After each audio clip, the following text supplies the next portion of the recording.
का खालसा वाहिगुरू जी की फतेह। अमरीका दे विच स्पैक्ट्रम राही RCN cable network राही ते कैनेडा दे विच बेल केबल नैटवर्क राही वर्ल्ड वाइड ग्लोबल CPN जादू TV roku Shava TV TV 84 दी online streaming या फिर फेसबुक राही साडे नाल जुड़े हुए सारे दर्शकों का मैं अमरवीर सिंह अज दे इस प्रोग्राम विच तह दिलों स्वागत करदा। व्यूअर्स, अज असीं ये प्रोग्राम एक खास मकसद दे नाल लैके हाजिर होए हां। भारत के प्रधानमंत्री नरेंद्र मोदी अमरीका दे विच अपने 2 दिना दौरे ते आ रहे ने ते उन्हां दे इत्थे आउण ते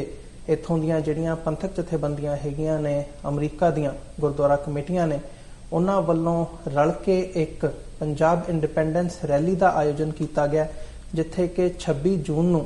आउंदी 26 जून नूं सोमवार नूं वाइट हाउस के सामने जिथे कि डोनाल्ड ट्रंप ते प्रधानमंत्री जिहड़े भारत के हैगे नरेंद्र मोदी उन्होंने मीटिंग करनी है। ये पंजाब इंडिपेंडेंस रैली का आयोजन किया गया। सो जिहड़ा यह एक विरोध करन दा प्रोटेस्ट का तरीका हैगा पंजाब इंडिपेंडेंस रैली के नां थल्ले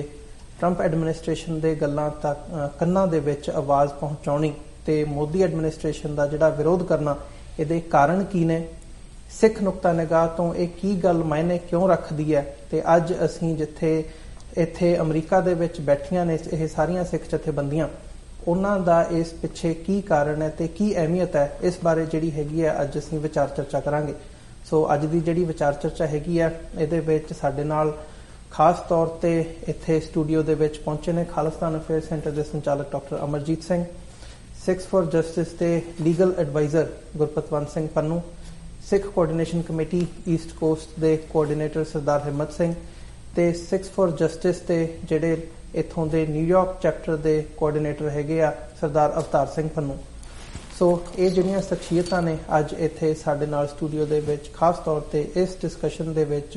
हिस्सा लैण दे लई पहुंचियां ने। सो आओ अज दी जिहड़ी विचार चर्चा हैगी आ उहदी असीं शुरुआत करदे हां। हाँ जी, तुहाडा सारिआं दा जी बहुत बहुत धन्नवाद, तुसीं इत्थे अपना समां कढ के स्टूडियो दे विच TV 84 दे स्टूडियो दे विच न्यूयॉर्क पहुंचे हो ते जी आयां नूं। वाहिगुरू जी का खालसा वाहिगुरू जी की फतेह। सारिआं तो पहलां तां डॉक्टर साहब मैं तुहाडे कोलों भी जानना चाहूँगा कि जदों असीं पंजाब इंडिपेंडेंस रैली ही नाम रखिआ, सो इंडिपेंडेंस की गल हुंदी है, खालिस्तान की गल हुंदी है, तां खालिस्तान का थंब रहे अमरीका दे विच पिछले लगभग 3 दहाकिਆਂ तो doctor Gurmeet Singh Aulakh Khalistan council of Khalistan के प्रेजिडेंट वो चढ़ाई कर गए ने, सानू सदीवी विछोड़ा दे गए ने। सो उन्हां बारे उन्हां दी शख्सियत बारे जदों मैं समझदा भी असीं ये सारी गलबात कर रहे हैं उन्हां दा जिक्र होना जरूरी है। की कहना चाहोगे? तुसीं बड़े चंगे ढंग नाल शुरुआत कीती है। मैं समझदा भी डॉक्टर गुरमीत सिंह औलख जिहड़े पिछले दिन ही सानू सदीवी विछोड़ा दे गए, वो एक आइकॉनिक फिगर सन अमरीका दे विच लगभग 32-33 साल पहला 84 तो बाद जिहड़ा मुढ़ला ढांचा खालिस्तान की आज़ादी के लिए बाहर सिरजिया गया, क्योंकि ज़ाहिर है संत जरनैल सिंह जी खालसा पिंडां वालियां दे शब्द कि जिस दिन भारत की फौज के पैर दरबार साहब की हदूद च पे खालिस्तान की नींह रखी जाएगी। और इस कॉन्टैक्स दे विच 26 जनवरी 1986 का सरबत खालसा और 5 मैंबरी पंथक कमेटी वालों 29 अप्रैल 1986 नूं खालिस्तान का ऐलाननामा ये साडे संघर्ष नूं एक पोलीटिकल जियोग्राफिकल एंटिटी, क्योंकि बहुत बार अकाली भी बेशक खालसा राज असीं पढ़ते भी हैं, वो गल्लां भी करते सी, लेकिन जदों तक तुसीं प्रॉपरली डिकलेयर्ड तरीके दे नाल अपना निशाना नहीं रखते उसकी रैकोगनीशन नहीं हुंदी। और उस चों ही काउंसिल ऑफ खालिस्तान का भी जिहड़ा जन्म होया सी। और ये बेशक डॉक्टर औलख दे इस 3 डेकेड दे कैरियर च उन्हां दी बड़ी स्ट्रांग परसनैलिटी सी, उन्हां प्रति लाइकिंग्स डिसलाइकिंग्स भी सी, मेरे नाल निजी तौर पर उन्हां दी बिटरनेस भी रही, पर एक गल बड़ी क्लीयर है कि वो अनवेवरिंग रहे खालिस्तान बारे। और उन्होंने अखीरले साह तक जिहड़ा झंडा उन्होंने अपना एक चंगा जॉब छड्ड के खालिस्तान काउंसिल ऑफ खालिस्तान के थल्ले आए, उहदे च उन्होंने किसी नाल कोई कंप्रोमाइज़ नहीं किया। अपने उन्हां दी आवाज़ दे विच हमेशा ही एक बड़क सी और उन्होंने हर स्पीच अखीर दे विच खालिस्तान जिंदाबाद के 5 नारियां दे नाल ही मुकम्मल हुंदी सी। सो उन्हां दा 1 जुलाई नूं क्रिमेशन और अंतम अरदास है, उहदे च भी सारियां जथेबंदियां दी शमूलीयत होएगी। असीं अपील भी करदे ਔਰ ਅਸਲੀ ਮੈਂ ਸਮਝਦਾ ਵੀ ਠੀਕ ਹੈ, ਬਹੁਤ ਵਾਰ ਅਸੀਂ ਗੱਲਾਂ ਕਰਦੇ ਹਾਂ ਔਰ ਕਈ ਵਾਰ ਜਦੋਂ ਬੰਦਾ ਚਲਾ ਜਾਂਦਾ ਹੈ ਉਸ ਬਾਰੇ ਜਿਹੜਾ ਉਹ ਵਕਤੀ ਜਿਹੀ ਹਮਦਰਦੀ ਵੀ ਹੁੰਦੀ ਹੈ, ਪਰ ਮੈਂ ਸਮਝਦਾ ਵੀ ਮੈਸੇਂਜਰ ਇੰਪੋਰਟੈਂਟ ਹੈ, ਪਰ ਮੈਸੇਜ ਕਰਕੇ ਹੀ ਮੈਸੇਂਜਰ ਬਣਦਾ। ਔਰ ਉਹਨਾਂ ਦਾ ਵੀ ਜਿਹੜਾ ਮੈਸੇਜ ਸੀ, ਜਿਹੜਾ ਕੌਮ ਦਾ ਮੈਸੇਜ ਹੈ, ਜਿਹੜਾ ਲੱਖਾਂ ਸ਼ਹੀਦ ਸਿੰਘਾਂ ਸਿੰਘਣੀਆਂ ਦਾ ਮੈਸੇਜ ਹੈ, ਜਿਹੜੇ ਅੱਜ ਜੇਲ੍ਹਾਂ ਦੇ ਵਿੱਚ ਬੰਦ ਪਾਏ ਜਗਤਾਰ ਸਿੰਘ ਹਵਾਰਾ ਵਰਗੇ, ਜਗਤਾਰ ਸਿੰਘ ਤਾਰਾ ਵਰਗੇ, ਬਲਵੰਤ ਸਿੰਘ ਰਾਜੋਆਣਾ ਵਰਗੇ ਸਾਰੇ ਯੋਧਿਆਂ ਦਾ ਮੈਸੇਜ ਹੈ, ਉਹ ਹੈ ਖਾਲਿਸਤਾਨ ਦੀ ਕਾਇਮੀ। ਸੋ ਮੈਂ ਸਮਝਦਾ ਵੀ ਅਸੀਂ ਅੱਜ ਦੀ ਇਹ ਪੈਨਲ ਡਿਸਕਸ਼ਨ ਵੀ ਜਿੱਥੇ ਡਾਕਟਰ ਔਲਖ ਦੇ ਨਾਂ ਕਰਦੇ ਹਾਂ, ਉਹਨਾਂ ਨੂੰ ਐਟਰੀਬਿਊਟ ਕਰਦੇ, ਪਰ ਇਹ ਸਭ ਤੋਂ ਜ਼ਿਆਦਾ ਇੰਪੋਰਟੈਂਟ ਹੈ ਕਿ ਜਿਸ ਗੱਲ ਦੇ ਲਈ ਉਹ ਜੀਵੇ, ਅਸੀਂ ਖਾਲਿਸਤਾਨ ਦੀ ਜਿਹੜੀ ਹੈ ਕਾਇਮੀ ਦੇ ਲਈ ਆਪਣਾ ਬਣਦਾ ਯੋਗਦਾਨ ਪਾਈਏ। ਜੀ ਡਾਕਟਰ ਸਾਹਿਬ, ਬਿਲਕੁਲ ਜਿਹੜੀ ਆਜ਼ਾਦੀ ਦੀ ਗੱਲ ਹੈਗੀ ਹੈ ਜਦੋਂ ਕਰਦੇ ਹੋ ਤਾਂ ਜਿਹੜੇ ਉਹਦੇ ਆਈਡੀਓਲੌਗਸ ਹੈਗੇ ਆ, ਉਸ ਸੰਘਰਸ਼ ਦੇ ਵਿੱਚ ਹਿੱਸਾ ਪਾਉਣ ਵਾਲੇ ਹੈਗੇ ਆ, ਉਹਨਾਂ ਦੀ ਵੀ ਰਿਕੋਗਨੀਸ਼ਨ ਜਿਹੜੀ ਆ ਉਹ ਜ਼ਰੂਰੀ ਹੁੰਦੀ ਹੈ। ਸੋ ਮੈਂ ਜਿਹੜੀ ਇਹ ਇੰਡੀਪੈਂਡੈਂਸ ਰੈਲੀ ਹੋਣ ਜਾ ਰਹੀ ਹੈ ਵਾਈਟ ਹਾਊਸ ਦੇ ਸਾਹਮਣੇ, ਉਸ ਬਾਰੇ ਸਰਦਾਰ ਹਿੰਮਤ ਸਿੰਘ ਜੀ ਤੁਹਾਡੇ ਕੋਲੋਂ ਜਾਣਨਾ ਚਾਹੂੰਗਾ। ਤੁਸੀਂ ਸਿੱਖ ਕੋਆਰਡੀਨੇਸ਼ਨ ਕਮੇਟੀ ਜਿਹੜੀ ਕਿ ਇੱਕ ਨੁਮਾਇੰਦਾ ਜਥੇਬੰਦੀ ਹੈਗੀ ਆ ਇੱਥੋਂ ਦੀਆਂ ਈਸਟ ਕੋਸਟ ਦੀਆਂ ਗੁਰਦੁਆਰਾ ਕਮੇਟੀਆਂ ਤੇ ਪੰਥਕ ਜਥੇਬੰਦੀਆਂ ਦੀ, ਉਸ ਹਵਾਲੇ ਨਾਲ ਕੀ ਉਪਰਾਲਾ ਹੋ ਰਿਹਾ ਹੈ? ਕਿੰਨਾ ਕੁ ਤੁਸੀਂ ਉੱਥੇ ਇਕੱਠ ਦੀ ਜਿਹੜੀ ਹੈਗੀ ਹੈ ਉਹ ਆਪਣਾ ਉਹ ਕਰਦੇ ਹੋ ਕਿ ਕਿੰਨਾ ਕੁ ਅੰਦਾਜ਼ਾ ਹੈਗਾ ਤੇ ਕੀ ਸਮਝਦੇ ਹੋ? ਉਹਦੀਆਂ ਜੇ ਥੋੜੀਆਂ ਜਿਹੀਆਂ ਡਿਟੇਲਸ ਸਾਨੂੰ ਦੇ ਸਕੋ। ਜੀ ਅਮਰਵੀਰ ਸਿੰਘ ਜੀ, ਸਭ ਤੋਂ ਪਹਿਲਾਂ ਤਾਂ ਮੈਂ ਜਿਵੇਂ ਡਾਕਟਰ ਸਾਹਿਬ ਉਹਨਾਂ ਨੇ ਡਾਕਟਰ ਔਲਖ ਜੀ ਬਾਰੇ ਦੱਸਿਆ, ਸਿੱਖ ਕੋਆਰਡੀਨੇਸ਼ਨ ਕਮੇਟੀ ਈਸਟ ਕੋਸਟ ਵੱਲੋਂ ਸਮੁੱਚੇ ਮੈਂਬਰਾਂ ਵੱਲੋਂ ਜਿੱਥੇ ਉਹਨਾਂ ਨੂੰ ਸ਼ਰਧਾਂਜਲੀ ਦਿੰਦਾ ਆ,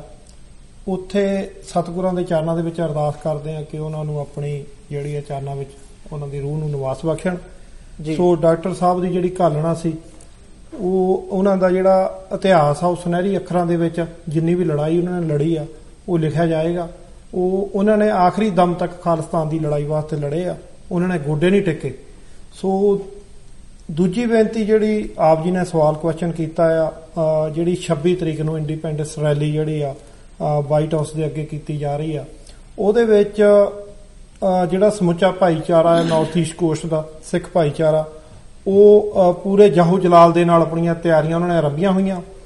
ਨਿਊਯਾਰਕ ਤੋਂ ਜਿਹੜੀਆਂ ਬੱਸਾਂ ਦਾ ਅਰੇਂਜਮੈਂਟ ਹੈਗਾ ਆ, ਅਸੀਂ ਬਾਕੀ ਜਿਹੜੀਆਂ ਸਾਡੀਆਂ ਜਥੇਬੰਦੀਆਂ ਗੁਰਦੁਆਰਾ ਪ੍ਰਬੰਧਕ ਕਮੇਟੀਆਂ ਸਾਰੀਆਂ ਤੱਕ ਅਸੀਂ ਜਿਹੜਾ ਆਪਣਾ ਰਾਬਤਾ ਕਾਇਮ ਕੀਤਾ ਆ, ਉਹ ਸਾਰੇ ਪੂਰੇ ਜਾਹੋ ਜਲਾਲ ਦੇ ਨਾਲ ਤਿਆਰੀਆਂ ਆਪਣੀਆਂ ਖਿੱਚੀਆਂ ਹੋਈਆਂ ਕਿ 26 ਤਰੀਕ ਨੂੰ ਜਿਹੜਾ ਸਮਾਂ ਹੈਗਾ ਵਾਈਟ ਹਾਊਸ ਦੇ ਅੱਗੇ ਇੰਡੀਪੈਂਡੈਂਸ ਰੈਲੀ ਦਾ, ਉਹ ਹੈ 11 ਵਜੇ ਤੋਂ 2 ਵਜੇ ਤੱਕ ਦਾ। ਸੋ ਉਹਦੇ ਵਿੱਚ ਸਮੁੱਚੇ ਸਿੱਖ ਭਾਈਚਾਰੇ ਨੂੰ ਅਪੀਲ ਵੀ ਕਰਦੇ ਆ। ਸੋ ਸਾਨੂੰ ਬਾਹਲਾ ਡਿਟੇਲ ਦੇ ਵਿੱਚ ਦੱਸਣ ਦੀ ਵੀ ਲੋੜ ਨਹੀਂ ਕਿ ਮੋਦੀ ਕੌਣ ਆ। ਉਹ ਉਸ ਮੁਲਕ ਦਾ ਜਿਹੜਾ ਪ੍ਰੈਜ਼ੀਡੈਂਟ ਆ ਜਿਸ ਮੁਲਕ ਨੇ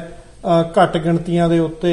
ਜਿਹੜਾ ਆ ਉਹ ਕਤਲੇਆਮ ਜੈਨੋਸਾਈਡ ਕਰਦੇ ਆ। ਸੋ ਉਸ ਚੀਜ਼ ਨੂੰ ਅਸੀਂ ਜਿਹੜਾ ਡੈਮੋਕ੍ਰੇਸੀ ਦਾ ਝੂਠਾ ਮਖੌਟਾ ਪਾਇਆ ਹੋਇਆ ਉਸ ਕੰਟਰੀ ਨੇ, ਸੋ ਉਸ ਨੂੰ ਨੰਗਾ ਕਰਨ ਵਾਸਤੇ ਮੋਦੀ ਦੀਆਂ ਜਿਹੜੀਆਂ ਜਿਵੇਂ ਗੁਜਰਾਤ ਦੇ ਵਿੱਚ ਉਹਨੇ ਕਤਲੇਆਮ ਮੁਸਲਮਾਨਾਂ ਦਾ ਕੀਤਾ ਆ, ਸਿੱਖ ਜੈਨੋਸਾਈਡ ਜਿਹੜੀ ਹੋਈ ਆ 1984 ਦੇ ਵਿੱਚ, ਉਸ ਗੱਲ ਨੂੰ ਲੈ ਕੇ, ਔਰ ਈਵਨ ਗੁਜਰਾਤ ਦੇ ਵਿੱਚ ਜੋ ਸਿੱਖ ਕਿਸਾਨਾਂ ਦਾ ਉਜਾੜਾ, ਉਹਦੇ ਵਾਸਤੇ ਵੀ ਇਹਦੇ ਹੱਥ ਆ ਉਹਦੇ ਵਿੱਚ ਵੀ। ਸੋ ਉਹ ਸਾਰੀਆਂ ਚੀਜ਼ਾਂ ਨੂੰ ਲੈ ਕੇ ਅਸੀਂ ਜਿਹੜੀ ਇੰਡੀਪੈਂਡੈਂਸ ਰੈਲੀ 26 ਤਰੀਕ ਨੂੰ ਹੋਣ ਜਾ ਰਹੀ ਆ ਜਿਹੜੀ ਵਾਈਟ ਹਾਊਸ ਦੇ ਅੱਗੇ, ਉਹਦਾ ਸਮਾਂ 11 ਵਜੇ ਤੋਂ 2 ਵਜੇ ਤੱਕ ਦਾ ਹੈਗਾ। ਸੋ ਆਲਮੋਸਟ ਜਿਹੜੀਆਂ ਜਿੱਥੇ ਨਾਰਥ ਈਸਟ ਕੋਸਟ ਦੇ ਗੁਰਦੁਆਰਾ ਪ੍ਰਬੰਧਕ ਕਮੇਟੀਆਂ ਔਰ ਜਥੇਬੰਦੀਆਂ ਇਸ ਪ੍ਰੋਗਰਾਮ ਲਈ ਸਾਰੀਆਂ ਸਰਗਰਮ ਆ ਜਿਹੜੀ ਰੈਲੀ ਕੀਤੀ ਜਾ ਰਹੀ ਆ, ਉੱਥੇ ਨਾਲ ਕੈਲੀਫੋਰਨੀਆ, ਵਰਜੀਨੀਆ, ਇੰਡੀਆਨਾ, ਚਿਕਾਗੋ ਤੱਕ ਤੋਂ ਜਿਹੜੇ ਸਿੰਘ ਆ ਉਹ ਉਹਨਾਂ ਨੇ ਤਿਆਰੀਆਂ ਖਿੱਚੀਆਂ ਹੋਈਆਂ, ਟਿਕਟਾਂ ਕਰਾ ਲਈਆਂ, ਉਹ ਆ ਰਹੇ ਆ ਜੀ ਉੱਥੇ। ਜੀ ਹਿੰਮਤ ਸਿੰਘ ਜੀ, ਤੁਹਾਡਾ ਬਹੁਤ ਬਹੁਤ ਧੰਨਵਾਦ, ਤੁਸੀਂ ਇਸ ਬਾਰੇ ਜਾਣਕਾਰੀ ਦਿੱਤੀ। ਇਹਦੇ ਵਿੱਚ ਇੱਕ ਮੈਂ ਸਾਡੇ ਦਰਸ਼ਕਾਂ ਨੂੰ ਦੱਸਦਾ ਐਡੀਸ਼ਨ ਵੀ ਹੈਗੀ ਹੈ, ਕਿਉਂਕਿ 2 ਦਿਨਾਂ ਦਾ ਜਿਹੜਾ ਇਹ ਦੌਰਾ ਨਰਿੰਦਰ ਮੋਦੀ ਦਾ ਹੈਗਾ, ਤੇ ਇੱਕ ਦਿਨ ਪਹਿਲਾਂ 25 ਤਰੀਕ ਨੂੰ ਸੰਡੇ ਨੂੰ ਵਰਜੀਨੀਆ ਦੇ ਵਿੱਚ ਵੀ ਜਿਹੜੀ ਉਹਨਾਂ ਦੀ ਇੱਕ ਮੀਟਿੰਗ ਹੈਗੀ ਇੱਥੋਂ ਦੇ ਕਾਰਪੋਰੇਟ ਹਾਊਸਿਸ ਦੇ ਜਿਹੜੇ ਨੁਮਾਇੰਦੇ ਨੇ ਉਹਨਾਂ ਦੇ ਨਾਲ, ਉਹਦੇ ਵੀ ਵਿਰੋਧ ਦੇ ਵਜੋਂ ਜਿਹੜੀ ਇੰਡੀਪੈਂਡੈਂਸ ਰੈਲੀ ਦਾ ਇੱਕ ਜਿਹੜੇ ਪ੍ਰੋਟੈਸਟ ਦੇ ਤੌਰ ਤੇ ਇੱਕ ਹੋਰ ਜਿਹੜਾ ਹੈਗਾ ਵਿਰੋਧ ਪ੍ਰਦਰਸ਼ਨ ਉਹ ਲਿਖਿਆ ਗਿਆ। ਸੋ ਅਵਤਾਰ ਸਿੰਘ ਜੀ, ਪੰਨੂ ਜੀ, ਮੈਂ ਤੁਹਾਡੇ ਕੋਲੋਂ ਵੀ ਜਾਣਨਾ ਚਾਹੂੰਗਾ ਕਿ ਤੁਸੀਂ ਥੋੜਾ ਜਿਹਾ ਇਹਦੀਆਂ ਜਿਹੜੀਆਂ ਡਿਟੇਲਸ ਹੈਗੀਆਂ ਨੇ ਤੇ ਤੁਸੀਂ ਕੀ ਵਿਚਾਰ ਰੱਖਣਾ ਚਾਹੁੰਦੇ ਹੋ ਆਪਣੇ ਇਸ ਸਾਰੇ ਪ੍ਰੋਗਰਾਮ ਬਾਰੇ, ਤੁਸੀਂ ਦੱਸ ਦਿਓ। ਸਭ ਤੋਂ ਪਹਿਲਾਂ TV 84 ਦਾ ਸਾਰੇ ਦਰਸ਼ਕ ਜਿਹੜੇ TV ਦੇਖ ਰਹੇ ਉਹਨਾਂ ਦਾ ਮੈਂ ਧੰਨਵਾਦ ਕਰਦਾ ਹਾਂ। ਤੇ 84 TV ਚੈਨਲ ਦੀ ਸਾਰੀ ਸਮੁੱਚੀ ਟੀਮ ਦਾ। ਸਭ ਤੋਂ ਪਹਿਲਾਂ ਆਪਾਂ ਗੱਲ ਕਰਦੇ ਹਾਂ ਡਾਕਟਰ ਗੁਰਮੀਤ ਸਿੰਘ ਔਲਖ ਦੀ ਕਿ ਆਪਾਂ ਸਾਰੇ ਉਹਨਾਂ ਨੂੰ ਆਪਣੀ ਸ਼ਰਧਾ ਦੇ ਸੁਮਨ ਜਿਹੜੇ ਉਹ ਭੇਟ ਕਰਾਂਗੇ। ਜਿਹੜਾ 1 ਜੁਲਾਈ ਨੂੰ ਪ੍ਰੋਗਰਾਮ ਜਿਹੜਾ ਰੱਖਿਆ ਗਿਆ ਜੀ, ਕਿਉਂਕਿ ਇੱਕ ਦ੍ਰਿੜਤਾ ਦੇ ਨਾਲ ਸਿੱਖ ਕੌਮ ਦੀ ਆਵਾਜ਼ ਜਿਹੜੀ ਬੁਲੰਦ ਕੀਤੀ ਖਾਲਿਸਤਾਨ ਦੇ ਮੁੱਦੇ ਦੇ ਉੱਤੇ, ਜਿੱਤੋਂ ਟਸ ਦੀ ਮੱਸ ਉਹਨਾਂ ਨੇ ਨਹੀਂ ਕੀਤੀ ਅਖੀਰਲੇ ਦਿਨਾਂ ਤੱਕ। ਜਦੋਂ ਆਪਾਂ ਗੁਰਦੁਆਰਾ ਸਿੱਖ ਕਲਚਰ ਸੋਸਾਇਟੀ ਦੇ ਵਿੱਚ ਮੈਂ ਵੀ ਮੁੱਖ ਸੇਵਾਦਾਰ ਤੌਰ ਦੇ ਉੱਤੇ ਸੇਵਾ ਨਿਭਾਈ ਤੇ ਅਸੀਂ ਉਹਨਾਂ ਨੂੰ ਖਿਤਾਬ ਦਿੱਤਾ ਸੀ ਬਾਪੂ ਦਾ, ਬਾਪੂ ਗੁਰਮੀਤ ਸਿੰਘ ਔਲਖ। ਉਹ ਅੱਜ ਹਰ ਬੰਦਾ ਹੀ ਉਹਨਾਂ ਨੂੰ ਬਾਪੂ ਦੇ ਨਾਂ ਨਾਲ ਵੀ ਕਾਫੀ ਜਾਣਦਾ ਵਾ ਤੇ ਉਹਨਾਂ ਨੂੰ ਅਸੀਂ ਉਸ ਦਿਨ ਸ਼ਰਧਾ ਦੇ ਫੁੱਲ ਜਿਹੜੇ ਆ ਉਹ ਅਰਪਣ ਕਰਾਂਗੇ। ਦੂਸਰਾ ਜਿਹੜਾ ਕੁਐਸਚਨ ਜਿਹੜਾ 25 ਤਰੀਕ ਨੂੰ ਸੰਡੇ ਨੂੰ ਜੂਨ ਨੂੰ ਜਿਹੜਾ ਹੋ ਰਿਹਾ, ਇਹ ਰਿਚ ਕਾਰਟਰ ਹੋਟਲ ਹੈ ਉੱਥੇ ਜਿਹੜਾ ਵਰਜੀਨੀਆ ਦੇ ਵਿੱਚ ਪੈਂਦਾ। ਉਸ ਦੇ ਵਿੱਚ ਜਿਹੜੀ ਉੱਥੇ ਮੀਟਿੰਗ ਕੀਤੀ ਜਾ ਰਹੀ ਹੈ, ਜਿਹੜੇ ਬਿਜ਼ਨਸਮੈਨ ਲੋਕ ਨੇ ਦੂਸਰੇ ਨੇ, ਉੱਥੇ ਉਹਦਾ ਵਿਰੋਧ ਹੋਣਾ ਬਹੁਤ ਜ਼ਰੂਰੀ ਆ ਜੀ। ਇਸ ਕਰਕੇ ਅਸੀਂ ਬੇਨਤੀ ਕਰ ਰਹੇ ਜਿਹੜੇ ਉਸ ਟਾਈਮ ਉੱਥੇ ਜਾ ਸਕਦੇ ਨੇ, ਖਾਸ ਕਰਕੇ ਇੱਧਰੋਂ ਈਸਟ ਕੋਸਟ ਦੇ ਵਿੱਚੋਂ, ਪਰ ਵਰਜੀਨੀਆ ਦੇ ਸਾਰੇ ਗੁਰਦੁਆਰਾ ਸਾਹਿਬਾਨ ਤੇ ਜਥੇਬੰਦੀਆਂ ਜਿਹੜੀਆਂ ਵਾ ਉਹ ਉਹਦੇ ਵਿੱਚ ਆਪਣੀ ਸ਼ਮੂਲੀਅਤ ਕਰ ਰਹੀਆਂ ਜੀ। ਉਹਦੇ ਵਿੱਚ ਆਪਾਂ ਇੱਥੋਂ ਕੱਲ ਨੂੰ ਚਲੇ ਜਾਣਾ ਤੇ ਉਹਨੂੰ ਜਿੰਨਾ ਵੀ ਅਸੀਂ ਆਰਗੇਨਾਈਜ਼ ਕਰ ਸਕੇ ਵੱਡੇ ਲੈਵਲ ਤੇ, ਉਹ ਅਸੀਂ ਸਮਝਦੇ ਹਾਂ ਵੀ ਮੇਰੇ ਖਿਆਲ 200-300 ਬੰਦਾ ਤੇ ਘੱਟ ਤੋਂ ਘੱਟ ਇਕੱਠਾ ਹੋਏਗਾ ਹੀ, ਕਿਉਂਕਿ ਅਸੀਂ ਕੱਲ ਨੂੰ ਵਰਜੀਨੀਆ ਦੇ ਵਿੱਚ ਚਲੇ ਜਾਣਾ ਵਾ ਤੇ ਉੱਥੇ ਸਾਰੇ ਗੁਰਦੁਆਰਿਆਂ ਦੇ ਨਾਲ ਬੈਠ ਕੇ ਮੀਟਿੰਗ ਵੀ ਜਿਹੜੀ ਆ ਉਹ ਕੀਤੀ ਜਾਏਗੀ ਜੀ। ਇਸੇ ਤਰ੍ਹਾਂ ਹੀ ਜਿਹੜਾ 26 ਤਰੀਕ ਦਾ ਭਾਈ ਸਾਹਿਬ ਨੇ ਦੱਸ ਹੀ ਦਿੱਤਾ ਆਲਰੇਡੀ ਕਿ ਪੰਜਾਬ ਇੰਡੀਪੈਂਡੈਂਟ ਰੈਲੀ ਜਿਹੜੀ ਆ ਰੱਖੀ ਗਈ ਹੈ ਵਾਈਟ ਹਾਊਸ ਦੇ ਸਾਹਮਣੇ। ਇਹ ਬਹੁਤ ਜ਼ਰੂਰੀ ਬਣ ਚੁੱਕਾ ਸੀਗਾ, ਕਿਉਂਕਿ ਆਪਾਂ ਪੰਜਾਬ ਇੰਡੀਪੈਂਡੈਂਸ ਦੇ ਵਾਸਤੇ ਗੱਲ ਕਿਉਂ ਕਰ ਰਹੇ ਹਾਂ, ਕਿਉਂਕਿ ਜਦੋਂ ਬੰਦੇ ਗੁਲਾਮ ਹੋ ਜਾਂਦੇ ਨੇ, ਬਹੁਤ ਸਾਡੇ ਲਤਾੜਿਆ ਗਿਆ, ਹੁਣ ਸਿੱਖ ਕੌਮ ਜਿਹੜੀ ਆ ਉਹ ਬਾਹਰ ਜਿਹੜੀ ਰਹਿ ਗਈ ਆ, ਉਹ ਉਸ ਆਵਾਜ਼ ਨੂੰ ਬੁਲੰਦ ਕਰ ਰਹੀ ਆ ਤੇ ਭਾਰਤ ਨੇ ਕਬਜ਼ਾ ਕੀਤਾ ਸਾਡੇ ਪੰਜਾਬ ਤੇ, ਉਹ ਅਸੀਂ ਆਜ਼ਾਦ ਕਰਾਉਣਾ। ਇਹ ਰੈਲੀ ਦਾ ਮੇਨ ਮਕਸਦ ਜਿਹੜਾ ਵਾ ਮੋਦੀ ਦਾ ਉੱਥੇ ਵਿਰੋਧ ਜਿਹੜਾ ਉਹ ਕਰਨਾ ਬਹੁਤ ਜ਼ਰੂਰੀ ਆ ਜੀ। ਪੰਨੂ ਸਾਹਿਬ, ਮੈਂ ਤੁਹਾਡੇ ਕੋਲੋਂ ਵੀ ਹੁਣ ਜਾਣਨਾ ਚਾਹੂੰਗਾ ਕਿ ਜਿਵੇਂ ਅਵਤਾਰ ਸਿੰਘ ਪੰਨੂ ਨੇ ਕਿਹਾ ਕਿ ਜਦੋਂ ਇੱਕ ਲੋੜ ਬਣ ਜਾਂਦੀ ਹੈ ਕਿ ਗੁਲਾਮੀ ਦੀ ਜ਼ੰਜੀਰਾਂ ਕੱਟਣ ਦੇ ਲਈ ਤੁਸੀਂ ਆਪਣੀ ਆਵਾਜ਼ ਬੁਲੰਦ ਕਰਨੀ ਹੈ ਤਾਂ ਤੁਸੀਂ ਇੰਡੀਪੈਂਡੈਂਸ ਦੀ ਜਾਂ ਆਜ਼ਾਦੀ ਦੀ ਗੱਲ ਕਰਦੇ ਹੋ। ਸੋ ਜਿੱਥੇ ਇਹ ਇੱਕ ਮੋਦੀ ਸਰਕਾਰ ਤੋਂ ਇੱਕ ਮੰਗ ਹੈਗੀ ਹੈ, ਜਾਂ ਕਹਿ ਲਓ ਵੀ ਅਸੀਂ ਉਹਨਾਂ ਨੂੰ ਇੱਕ ਆਪਣਾ ਜਿਹੜਾ ਨਿਸ਼ਚਾ ਹੈਗਾ ਉਹ ਦੱਸਣ ਦੀ ਗੱਲ ਹੈਗੀ ਹੈ ਵੀ ਜੇ ਅਸੀਂ ਜਿਉਂਦੇ ਹਾਂ ਤੇ ਅਸੀਂ ਜਿਹੜੀ ਇੰਡੀਪੈਂਡੈਂਸ ਤੱਕ ਆਪਣੀ ਜਿਹੜੀ ਲੜਾਈ ਹੈ ਉਹ ਜਾਰੀ ਰੱਖਾਂਗੇ ਜੀ। ਇਹਦੀ ਇੱਥੋਂ ਬਾਹਰ ਡਾਇਸਪੋਰਾ ਤੋਂ ਅਮਰੀਕਾ ਦੇ ਵਿੱਚ ਬੈਠਿਆ ਹੋਇਆ ਇਹਦੀ ਗੱਲ ਕਰਨੀ ਤੇ ਇੱਥੋਂ ਇਹਦੀ ਕਿੰਨੀ ਕੁ ਅਹਿਮੀਅਤ ਸਮਝਦੇ ਹੋ? ਤੇ ਨਾਲ ਹੀ ਨਾਲ ਜਦੋਂ ਅਸੀਂ ਇਹ ਟਰੰਪ ਤੇ ਮੋਦੀ ਦੀ ਜਿਹੜੀ ਮੋਦੀ ਦੀ ਫੇਰੀ ਹੈਗੀ ਹੈ ਤੇ ਟਰੰਪ ਤੇ ਮੋਦੀ ਦੀ ਮੀਟਿੰਗ ਹੈਗੀ ਹੈ, ਸੋ ਜਿਹੜੀ ਇੱਥੋਂ ਦੀ ਐਡਮਿਨਿਸਟ੍ਰੇਸ਼ਨ ਹੈ, US ਐਡਮਿਨਿਸਟ੍ਰੇਸ਼ਨ ਹੈ, ਉਸ ਹਵਾਲੇ ਨਾਲ ਵੀ ਜਿਹੜੀਆਂ ਐਕਟੀਵਿਟੀਜ਼ ਹੈਗੀਆਂ ਨੇ ਉਸ ਬਾਰੇ ਕੀ ਕਹਿਣਾ ਚਾਹੋਗੇ? ਦੇਖੋ ਅਮਰਵੀਰ ਭਾਜੀ, ਸਭ ਤੋਂ ਪਹਿਲਾਂ ਤਾਂ ਜਿਹੜੇ ਡਾਕਟਰ ਗੁਰਮੀਤ ਸਿੰਘ ਔਲਖ ਜੋ ਗੁਰੂ ਚਰਨਾਂ 'ਚ ਜਾ ਬਰਾਜੇ ਹੈ, ਅਸੀਂ ਉਸ ਦਿਨ ਕਾਂਗਰਸਮੈਨਸ ਦੇ ਆਫਿਸਿਸ ਤੇ ਸੈਨੇਟਰਸ ਦੇ ਆਫਿਸ ਦੇ ਵਿੱਚ ਅਸੀਂ ਟਾਈਮ ਲਿਆ ਹੋਇਆ ਸੀ। ਸਿੱਖ ਜੋ ਆਪਣੇ ਤੇ ਮੁੱਦਿਆਂ ਦੇ ਉੱਤੇ, ਸਿੱਖਾਂ ਦੇ ਉੱਤੇ ਜੋ ਪਿਛਲੇ ਸਮੇਂ ਦੇ ਵਿੱਚ ਘਾਣ ਹੋਇਆ, ਨਸਲਕੁਸ਼ੀ ਹੋਈ ਹੈ, ਉਹਦੀ ਇੱਕ ਰਿਪੋਰਟ ਬਣਾ ਕੇ ਅਸੀਂ ਉਹਨਾਂ ਦੇ ਆਫਿਸਿਸ 'ਚ ਦਿਨ ਪਹੁੰਚੇ ਹੋਏ ਸੀ ਜਦੋਂ ਸਾਨੂੰ ਡਾਕਟਰ ਸਾਹਿਬ ਬਾਰੇ ਪਤਾ ਲੱਗਾ। ਔਰ ਡਾਕਟਰ ਸਾਹਿਬ ਨੇ ਵੀ ਪਿਛਲੇ ਘੱਟੋ ਘੱਟ 32-33 ਸਾਲ ਜਿਹੜੇ ਹੈ ਉਹਨਾਂ ਕੋਰੀਡੋਰਸ ਦੇ ਵਿੱਚ ਹੀ ਸਿੱਖ ਕੌਮ ਦੇ ਉੱਤੇ ਹੋਈ ਜੈਨੋਸਾਈਡ ਦੀ, ਨਸਲਕੁਸ਼ੀ ਦੀ ਤੇ ਪੰਜਾਬ ਦੀ ਆਜ਼ਾਦੀ ਤੇ ਖਾਲਿਸਤਾਨ ਦੀ ਲਹਿਰ ਤੇ ਮੁਹਿੰਮ ਜਿਹੜੀ ਹੈ ਉਹ ਉੱਥੋਂ ਹੀ ਚਲਾਈ ਸੀ। ਸੋ ਉਹਨਾਂ ਦਾ ਗੁਰੂ ਚਰਨਾਂ 'ਚ ਜਾ ਬਰਾਜਣਾ ਜਿਹੜਾ ਹੈ ਤੇ ਉਹਨਾਂ ਨੂੰ ਯਾਦ ਰੱਖਣਾ ਜਿਹੜਾ ਹੈ, ਉਹ ਆਪਾਂ ਨੂੰ ਇਸ ਗੱਲ ਤੇ ਅਹਿਦ ਲੈਣਾ ਚਾਹੀਦਾ ਕਿ ਉਹਨਾਂ ਨੇ ਖਾਲਿਸਤਾਨ ਦੀ ਸੰਘਰਸ਼ ਜਿਹੜਾ ਖਾਲਿਸਤਾਨ ਦਾ ਸਭ ਤੋਂ ਪਹਿਲਾਂ ਇੱਥੇ ਸ਼ੁਰੂ ਕੀਤਾ ਅਮਰੀਕਾ ਤੇ ਔਰ ਸਾਰੀ ਦੁਨੀਆ ਦੇ ਵਿੱਚ ਇਸ ਮੁੱਦੇ ਨੂੰ ਲੈ ਕੇ ਗਏ। ਔਰ ਆਪਾਂ ਇਸ ਗੱਲ ਤੇ ਅਹਿਦ ਲੈਣਾ ਚਾਹੀਦਾ ਔਰ ਕੋਸ਼ਿਸ਼ ਕਰਨੀ ਹੈ ਕਿ ਜਿਹੜਾ ਖਾਲਿਸਤਾਨ ਦਾ ਸੰਘਰਸ਼ ਹੈ ਪੰਜਾਬ ਨੂੰ ਆਜ਼ਾਦ ਕਰਾਉਣ ਦਾ ਹੈ ਭਾਰਤ ਕੋਲੋਂ, ਉਸ ਨੂੰ ਆਪਾਂ ਜਿਹੜਾ ਹੈ ਅੰਜਾਮ ਤੱਕ, ਉਹਨੂੰ ਆਪਾਂ ਮੰਜ਼ਿਲ ਤੱਕ ਪਹੁੰਚਾਉਣਾ। ਸੋ ਅਸੀਂ ਆਪਣੇ ਵੱਲੋਂ ਕੋਸ਼ਿਸ਼ ਕਰਾਂਗੇ ਕਿ ਉਹਨਾਂ ਦੀ ਜਗ੍ਹਾ ਨਹੀਂ ਕੋਈ ਵੀ ਲੈ ਸਕਦਾ, ਕਿਸੇ ਦੀ ਜਗ੍ਹਾ ਕੋਈ ਨਹੀਂ ਲੈ ਸਕਦਾ, ਨਾ ਹੀ ਕੋਈ ਬਣਦੀ ਹੈ, ਪਰ ਜਿਹੜੀ ਉਹਨਾਂ ਨੇ ਸ਼ੁਰੂਆਤ ਕੀਤੀ ਸੀ ਮੁਹਿੰਮ ਦੀ, ਉਹਨੂੰ ਅਸੀਂ ਕੋਸ਼ਿਸ਼ ਕਰਾਂਗੇ ਕਿ ਅਸੀਂ ਅੰਜਾਮ ਤੱਕ ਜ਼ਰੂਰ ਪਹੁੰਚਾਈਏ। ਔਰ ਉਸੇ ਹੀ ਮੁਹਿੰਮ ਦਾ ਜਿਹੜਾ ਇੱਕ ਹਿੱਸਾ ਹੈ ਉਹ ਹੈ ਪੰਜਾਬ ਇੰਡੀਪੈਂਡੈਂਸ ਰੈਲੀ, ਚਾਹੇ ਉਹ ਜੂਨ 25 ਨੂੰ ਰਿਟਸ ਹੋਟਲ ਮੈਕਲੀਨ ਵਰਜੀਨੀਆ ਦੇ ਵਿੱਚ ਹੈ ਜਾਂ 26 ਜੂਨ ਨੂੰ ਸਾਰੀ ਸਿੱਖ ਜਥੇਬੰਦੀਆਂ ਦੇ ਸਹਿਯੋਗ ਨਾਲ, ਗੁਰਦੁਆਰਾ ਸਾਹਿਬਾਨ ਦੀ ਕਮੇਟੀਆਂ ਦੇ ਸਹਿਯੋਗ ਨਾਲ, TV 84 ਦੇ ਸਹਿਯੋਗ ਨਾਲ, ਡਾਕਟਰ ਸਾਹਿਬ ਉਸ ਚੀਜ਼ ਨੂੰ ਨਾਲ ਲੀਡ ਕਰ ਰਹੇ ਹੈ। ਉਹ ਇਕੱਠ ਕਰਨੇ ਕਿਉਂ ਜ਼ਰੂਰੀ ਹੈ? ਇਕੱਠ ਕਰਨੇ ਇਹ ਨਹੀਂਗਾ ਕਿ ਇੱਥੇ ਮੋਦੀ ਦੇ ਆਉਣ ਦਾ ਵਿਰੋਧ ਕੀਤਾ ਜਾ ਰਿਹਾ ਹੈ। ਜੇ ਮੋਦੀ ਨਹੀਂ ਆਏਗਾ ਤੇ ਅਸੀਂ ਪੰਜਾਬ ਦੀ ਆਜ਼ਾਦੀ ਦੀ ਗੱਲ ਨਹੀਂ ਕਰਾਂਗੇ। ਇਹ ਇੱਕ ਤਰੀਕਾਕਾਰ ਹੈ। ਜਿਹੜੇ ਰੈਵੋਲੂਸ਼ਨ ਹੈ ਉਹ ਹਮੇਸ਼ਾ ਜ਼ਿੰਦਾਬਾਦ ਦੇ ਨਾਲ ਚੱਲਦੇ ਹੈ, ਉਹ ਹਮੇਸ਼ਾ ਤੁਹਾਡੇ ਇਕੱਠ ਨਾਲ ਚੱਲਦੇ ਆ, ਤੁਹਾਡੀ ਤਾਕਤ ਦੇ ਨਾਲ ਚੱਲਦੇ ਆ, ਤੁਹਾਡੇ ਜੋਸ਼ ਦੇ ਨਾਲ ਚੱਲਦੇ ਆ ਜੀ। ਉਦਣ 25 ਤਰੀਕ ਨੂੰ ਤੇ 26 ਤਰੀਕ ਨੂੰ ਵਾਈਟ ਹਾਊਸ ਦੇ ਸਾਹਮਣੇ ਆਪਾਂ ਸਿੱਖ ਕੌਮ ਦੀ ਜਿਹੜੀ ਹੋਂਦ ਹੈ, ਜਿਹੜੀ ਸਿੱਖ ਕੌਮ ਦੀ ਇੱਕ ਸਪਿਰਿਟ ਹੈ ਕਿ ਅਸੀਂ ਆਜ਼ਾਦੀ ਚਾਹੁੰਦੇ ਆ, ਔਰ ਉਸ ਮੁਲਕ ਤੋਂ ਆਜ਼ਾਦੀ ਚਾਹੁੰਦੇ ਆ ਜਿਨ੍ਹਾਂ ਨੂੰ ਇੱਕ ਮੌਕਾ ਸਿੱਖ ਕੌਮ ਨੇ 1947 ਚ ਦਿੱਤਾ ਸੀ। ਸਿੱਖਾਂ ਨੂੰ ਉਸ ਬਦਲੇ ਕੀ ਮਿਲਿਆ ਜੀ? ਸਿੱਖਾਂ ਨੂੰ ਸਿੱਖ ਹੋਣ ਦੇ ਨਾਤੇ ਹਿੰਦੂ ਧਰਮ ਚ ਬਣਾ ਦੇਣਾ ਦਿੱਤਾ ਗਿਆ, ਅਕਾਲ ਤਖਤ ਸਾਹਿਬ ਦੇ ਉੱਤੇ ਹਮਲਾ ਕਰ ਦਿੱਤਾ ਗਿਆ, ਇੱਕ ਨਸਲਕੁਸ਼ੀ ਨਵੰਬਰ ਚ ਕੀਤੀ ਗਈ। ਪੂਰਾ ਪੰਜਾਬ ਜਿਹੜਾ ਹੈ ਉਹ ਇੱਕ ਜਿਹੜੀ ਜਨਰੇਸ਼ਨ ਹੈ ਉਹ ਖਤਮ ਕਰ ਦਿੱਤੀ ਗਈ, ਮਾਰ ਮੁਕਾ ਦਿੱਤੀ ਗਈ। ਔਰ ਉਸ ਤੋਂ ਬਾਅਦ ਚਾਹੇ ਪਾਣੀਆਂ ਦਾ ਮਸਲਾ ਲੈ ਲਓ ਜਾਂ ਅੱਜ ਜਿਹੜੀ ਇੱਕ ਨਵੀਂ ਨਸਲਕੁਸ਼ੀ ਜਿਹੜੀ ਆ ਡਰੱਗ ਦੇ ਉੱਤੇ ਉਹ ਚੱਲਦੀ ਪਈ ਹੈ। ਸੋ ਇਹਨਾਂ ਸਾਰੀਆਂ ਜਿਹੜੀਆਂ ਆਪਣੇ ਤੇ ਮੁਸ਼ਕਲਾਂ ਸਿੱਖ ਕੌਮ ਤੇ ਪਈਆਂ ਔਰ ਪੰਜਾਬ ਦੇ ਉੱਤੇ ਜੋ ਘਟਨਾਕਾਰ ਹੋ ਰਿਹਾ ਉਹਦਾ ਇੱਕੋ ਇੱਕ ਹੱਲ ਹੈ ਆਜ਼ਾਦੀ ਜੀ। ਸੋ ਦੁਨੀਆ ਦੇ ਵਿੱਚ ਆਪਣਾ ਇਹ ਮਕਸਦ ਦਿਖਾਉਣ ਲਈ ਔਰ ਟਰੰਪ ਐਡਮਿਨਿਸਟ੍ਰੇਸ਼ਨ ਜਿਹੜੀ ਕਿ ਉਸ ਸ਼ਖਸ ਨੂੰ ਵਾਰ-ਵਾਰ ਜਾਂ ਅਮਰੀਕਾ ਉਸ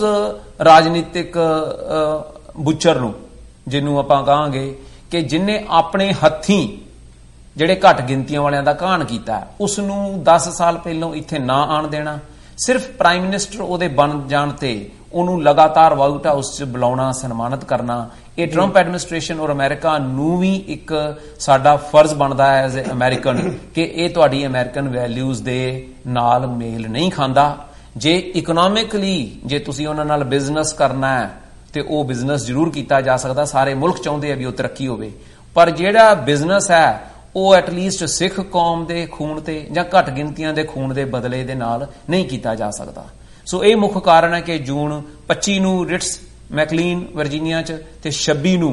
ਵਾਈਟ ਹਾਊਸ ਦੇ ਸਾਹਮਣੇ ਪੰਜਾਬ ਇੰਡੀਪੈਂਡੈਂਸ ਰੈਲੀ ਜਿਹੜੀ ਹੈ ਉਹ ਆਪਾਂ ਸਾਰਿਆਂ ਇਕੱਠੇ ਹੋ ਕੇ ਕਰਨੀ ਹੈ। ਜੀ ਬਿਲਕੁਲ ਪੰਨੂ ਸਾਹਿਬ, ਮੈਂ ਇਹਦੇ ਹਵਾਲੇ ਨਾਲ ਹੀ ਜਦੋਂ ਤੁਸੀਂ ਗਏ ਹੋ ਤਾਂ ਜਿਹੜੀ ਤੁਸੀਂ ਲੌਬਿੰਗ ਦੀ ਗੱਲ ਕਰਦੇ ਹੋ ਜਿਹੜੀ ਕਿ ਡਾਕਟਰ ਗੁਰਮੀਤ ਸਿੰਘ ਔਲਖ ਵੱਲੋਂ ਅਮਰੀਕਾ ਦੇ ਵਿੱਚ ਇੱਕ ਸ਼ੁਰੂਆਤੀ ਦੌਰ ਦੇ ਵਿੱਚ ਸ਼ੁਰੂਆਤ ਕੀਤੀ ਗਈ ਸੀ ਤੇ ਉਸ ਲੌਬਿੰਗ ਦਾ ਹਵਾਲਾ ਦਿੰਦਿਆਂ ਜਿਹੜਾ US ਸੈਨੇਟਰਸ ਦਾ ਜਾਂ ਜਿਹੜੇ ਇੱਥੋਂ ਦੇ ਕਾਨੂੰਨ ਘਾੜੇ ਹੈਗੇ ਆ ਉਹਨਾਂ ਦਾ ਕੀ ਰਿਸਪੌਂਸ ਸੀ ਤੇ ਐਗਜ਼ੈਕਟਲੀ ਤੁਸੀਂ ਉਹਨਾਂ ਤੋਂ ਕੀ ਡਿਮਾਂਡ ਕੀਤਾ ਹੈਗਾ ਵੀ ਜਦੋਂ ਨਰਿੰਦਰ ਮੋਦੀ ਇੱਥੇ ਡੋਨਲਡ ਟਰੰਪ ਦੇ ਨਾਲ ਮੀਟਿੰਗ ਦੇ ਲਈ ਆ ਰਹੇ ਆ ਤੇ ਉਹ ਕੀ ਰੋਲ ਅਦਾ ਕਰ ਸਕਦੇ ਨੇ ਤੇ ਤੁਸੀਂ ਜਾਂ ਅਸੀਂ ਐਜ਼ ਅ ਸਿੱਖ ਨੇਸ਼ਨ ਅਸੀਂ ਕੀ ਮੰਗ ਕਰਦੇ ਹਾਂ ਉਹਨਾਂ ਕੋਲੋਂ ਕਿ ਉਹ ਅਜਿਹਾ ਕੀ ਕਰਨ ਕਿ ਜਿਹੜੀ ਸਾਡੀ ਆਵਾਜ਼ ਹੈ ਉਹਨਾਂ ਤੱਕ ਪਹੁੰਚ ਸਕੇ ਤੇ ਜਿਹੜੀ ਅਸੀਂ ਮੰਗ ਕਰਦੇ ਹਾਂ ਆਜ਼ਾਦੀ ਦੀ ਉਹਦੇ ਵਿੱਚ ਜਿਹੜੀ ਹੈ ਉਹ ਅੱਗੇ ਜਾ ਕੇ ਕਾਰਗਰ ਸਿੱਧ ਹੋ ਸਕੇ। ਦੇਖੋ, ਜਿਹੜੀ ਅਸੀਂ ਕਾਂਗਰਸਮੈਨਸ ਔਰ ਸੈਨੇਟਰਸ ਦੇ ਆਫਿਸ ਦੇ ਵਿੱਚ ਜਿਹੜੀਆਂ ਸਾਡੀਆਂ ਮੀਟਿੰਗਸ ਹੋਈਆਂ ਉਹਨਾਂ ਦੇ ਵਿੱਚ ਅਸੀਂ ਦੋ ਮੰਗ ਕੀਤੀਆਂ ਉਹਨਾਂ ਨੂੰ ਕਿ ਪੰਜਾਬ ਦੇ ਵਿੱਚ ਜਿੱਦਣ ਤੋਂ ਅਕਾਲ ਤਖਤ ਸਾਹਿਬ ਤੇ ਹਮਲਾ ਹੋਇਆ ਨਾ ਤੇ ਉੱਥੇ ਕੋਈ ਅੰਤਰਰਾਸ਼ਟਰੀ ਮਨੁੱਖੀ ਅਧਿਕਾਰ ਸੰਸਥਾ ਚਾਹੇ ਹਿਊਮਨ ਰਾਈਟਸ ਹੈ ਚਾਹੇ ਐਮਨੈਸਟੀ ਹੈ ਕਿਸੇ ਨੂੰ ਵੀ ਉੱਥੇ ਜਾਣ ਦੀ ਜਿਹੜੀ ਹੈ ਪਰਮਿਸ਼ਨ ਨਹੀਂ ਗੀ। ਇੱਥੋਂ ਤੱਕ ਕਿ US ਦਾ ਜਿਹੜਾ ਇੰਟਰਨੈਸ਼ਨਲ ਰਿਲੀਜੀਅਸ ਫਰੀडम ਦਾ ਕਮਿਸ਼ਨ ਹੈ ਉਹਨਾਂ ਦੇ ਮੈਂਬਰਾਂ ਨੂੰ ਵੀ ਇੰਡੀਆ ਜਾਣ ਦਾ ਉਹਨਾਂ ਨੇ ਵੀਜ਼ਾ ਨਹੀਂ ਦਿੱਤਾ। ਸੋ ਸਾਡੀ ਸਭ ਤੋਂ ਪਹਿਲੀ ਮੰਗ ਜਿਹੜੀ ਹੈ US ਦੇ ਲਾ ਮੇਕਰਸ ਹੈ ਜਿਹੜੇ ਕਾਨੂੰਨਦਾਨ ਹੈ ਉਹਨਾਂ ਨੂੰ ਇਹ ਸੀ ਕਿ ਚਾਹੇ ਫੋਰਨ ਅਫੇਅਰਸ ਦੀ ਕਮੇਟੀ ਹੈ ਚਾਹੇ ਸਬ ਕਮੇਟੀ ਹੈ ਜੁਡੀਸ਼ਰੀ ਦੀ, ਉਹਨਾਂ ਦੇ ਮੈਂਬਰ ਇੱਕ ਵਫਦ ਦੇ ਰੂਪ 'ਚ ਪੰਜਾਬ 'ਚ ਜਾਣ। ਉਹਦਾ ਕਾਰਨ ਹੈ ਕਿ ਪਿਛਲੇ 33 34 35 ਸਾਲ ਤੋਂ ਸਿੱਖ ਕੌਮ ਨੂੰ ਤੇ ਅੱਤਵਾਦ ਦਾ ਥਾਪਾ ਲਾ ਕੇ ਸਾਰੀ ਦੁਨੀਆ ਦੇ ਵਿੱਚ ਭੰਡਿਆ ਗਿਆ ਔਰ ਅੱਤਵਾਦ ਦੇ ਨਾਂ ਹੇਠ 1.5 ਲੱਖ ਤੋਂ ਵੱਧ ਸਿੰਘ ਸਿੰਘਣੀਆਂ ਜਿਹੜੇ ਆ ਉਹ ਸ਼ਹੀਦ ਕੀਤੇ ਗਏ। ਪਰ ਇੱਕ ਤਰਫ ਜਿਹੜੀ ਸਟੇਟਮੈਂਟ ਹੈ, ਇੱਕ ਤਰਫ ਦੀ ਜਿਹੜੀ ਗੱਲ ਆ ਉਹ ਦੁਨੀਆ ਦੇ ਸਾਹਮਣੇ ਆਉਂਦੀ ਹੈ, ਉਹ ਹੈ ਭਾਰਤੀਆਂ ਦੀ। ਹੁਣ ਜਿਹੜਾ ਭਾਰਤੀ ਹੈਗਾ, ਜਿਹੜਾ ਇੰਡੀਅਨ ਹੈਗਾ, ਜਿਹੜੀ ਹੁਕੂਮਤ ਹੈ ਜਿਹੜੀ ਆਪ ਨਸਲਕੁਸ਼ੀ ਕਰਦੀ ਹੈ ਉਹ ਸਿੱਖਾਂ ਦੀ ਗੱਲ ਤਾਂ ਬਾਹਰ ਨਹੀਂ ਕਦੀ ਦੱਸੇਗੀ। ਔਰ ਇੱਥੋਂ ਦੀਆਂ ਸਰਕਾਰਾਂ ਔਰ ਆਪਾਂ ਜੋ ਪਿੱਛੇ ਕਰ ਸਕੇ ਆ ਉਹਨਾਂ ਨੇ ਅੱਜ ਤੱਕ ਕਿਸੇ ਨੇ ਇਹ ਨਹੀਂ ਸੁਣਿਆ ਕਿ ਜਿਹੜੇ ਨੂੰ ਤੁਸੀਂ ਅੱਤਵਾਦੀ ਦੱਸ ਦਿਓ ਜਿਸ ਸਿੱਖ ਕੌਮ ਨੂੰ, ਉਹ ਤਾਂ ਸਵੇਰੇ ਸ਼ਾਮ ਸਰਬੱਤ ਦਾ ਭਲਾ ਦੀ ਅਰਦਾਸ ਕਰਦੇ ਆ। ਉਹ ਤਾਂ ਜਿੱਥੇ ਵੀ ਕਿਤੇ ਬੇਇਨਸਾਫੀ ਹੋ ਰਹੀ ਹੁੰਦੀ ਹੈ ਦੂਜੇ ਮੁਲਕਾਂ 'ਚ ਬੇਇਨਸਾਫੀ ਦੇ ਖਿਲਾਫ ਵੀ ਗੱਲ ਕਰਦੇ ਆ, ਔਰ ਜੇ ਕਿਸੇ ਦੂਸਰੇ ਮੁਲਕਾਂ ਦੇ ਵਿੱਚ ਕੋਈ ਇਕਨੋਮਿਕ ਪ੍ਰੋਬਲਮ ਪੈਂਦੀ ਹੈ, ਕਿਤੇ ਭੁਚਾਲ ਆਉਂਦੇ ਆ, ਤੇ ਆਪਾਂ ਆਪਣਾ ਘਰ ਛੱਡ ਕੇ ਉੱਥੇ ਜਿਹੜੇ ਆ ਉਹਨਾਂ ਦੀ ਮਦਦ ਕਰਨ ਜਾਂਦੇ ਆ। ਜੇ ਇਹ ਕੌਮ ਇਸ ਕਿਸਮ ਦੀ ਹੈ ਤੇ ਇਹ ਅੱਤਵਾਦੀ ਕਿੱਦਾਂ ਹੋ ਸਕਦੀ ਹੈ? ਇਸ ਵਕਤ ਲੜਾਈ ਜਿਹੜੀ ਹੈਗੀ ਹੈ, ਜੋ ਜਦੋਜਹਿਦ ਕਾਨੂੰਨੀ, ਉਹ ਹੈ ਕਿ ਇੱਥੋਂ ਦੇ ਵਫਦ ਜਿਹੜੇ ਹੈ ਉਹ ਪੰਜਾਬ ਦਾ ਦੌਰਾ ਕਰਨ। ਔਰ ਦੂਸਰੀ ਮੰਗ ਕੀਤੀ ਗਈ ਸੀ ਕਿ ਪ੍ਰੈਜ਼ੀਡੈਂਟ ਟਰੰਪ ਨੂੰ ਜਿਹੜੀ ਹੈ ਉਹ ਚਿੱਠੀ ਲਿਖੀ ਜਾਏ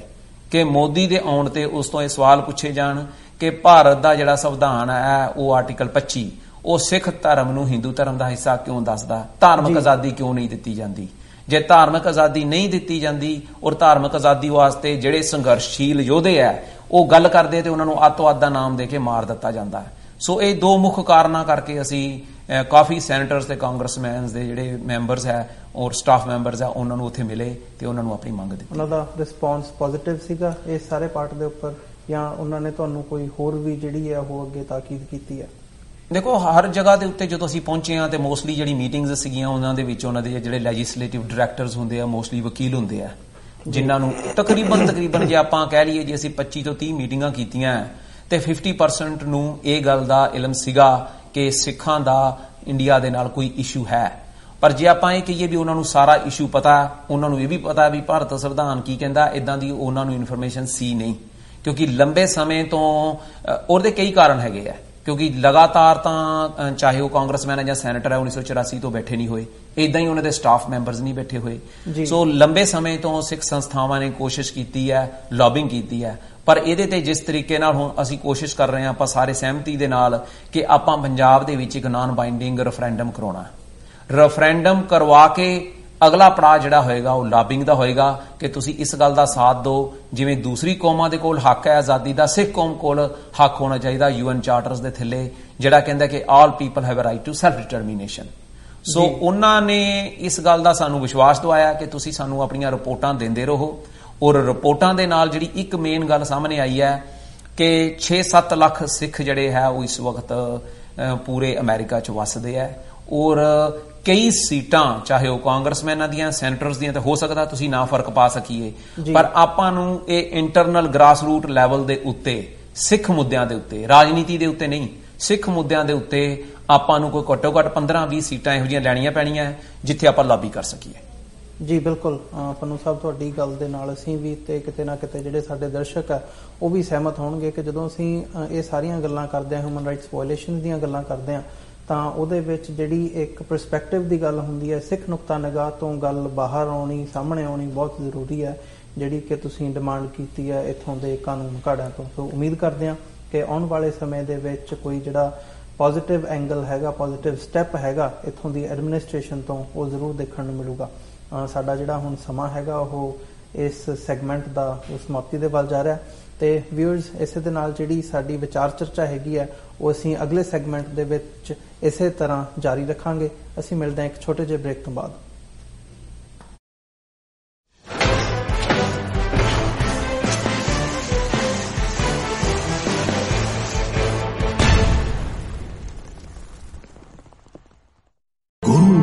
ਅਤੇ ਗੁਰੂ ਪੰਥ ਨੂੰ ਕਾਇਮ ਰੱਖਣ ਲਈ ਆਜ਼ਾਦ ਪੰਜਾਬ ਰੈਲੀ ਦਿਨ ਸੋਮਵਾਰ ਜੂਨ 26 ਵਾਈਟ ਹਾਊਸ ਦੇ ਸਾਹਮਣੇ ਰਾਸ਼ਟਰਪਤੀ ਟਰੰਪ ਅਤੇ ਮੋਦੀ ਦੀ ਮਿਲਣੀ ਦੌਰਾਨ ਆਓ ਖਾਲਸਾ ਜੀ ਸਿੱਖ ਕੌਮ ਦੇ ਹੱਕਾਂ ਲਈ ਆਵਾਜ਼ ਬੁਲੰਦ ਕਰਨ ਲਈ ਪਹੁੰਚੀਏ ਵਾਈਟ ਹਾਊਸ ਦੇ ਸਾਹਮਣੇ ਜੂਨ 26 ਦਿਨ ਸੋਮਵਾਰ ਆਜ਼ਾਦ ਪੰਜਾਬ ਰੈਲੀ।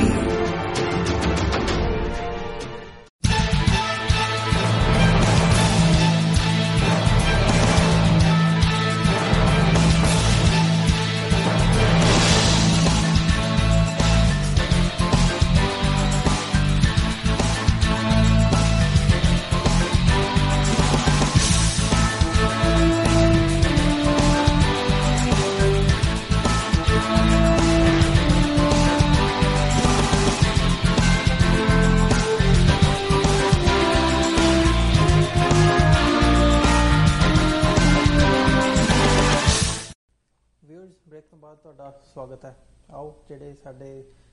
ਗੈਸਟਸ ਆਏ ਹੋਏ ਆ, ਡਾਕਟਰ ਅਮਰਜੀਤ ਸਿੰਘ, ਗੁਰਪਤਵੰਤ ਸਿੰਘ ਪੰਨੂ, ਸਰਦਾਰ ਹਿੰਮਤ ਸਿੰਘ ਤੇ ਅਵਤਾਰ ਸਿੰਘ ਪੰਨੂ, ਇਹਨਾਂ ਦੇ ਨਾਲ ਜਿਹੜੀ ਸਾਡੀ ਵਿਚਾਰ ਚਰਚਾ ਹੈਗੀ ਹੈ ਉਹਦੀ ਅਸੀਂ ਮੁੜ ਜਿਹੜੀ ਹੈ ਉਹ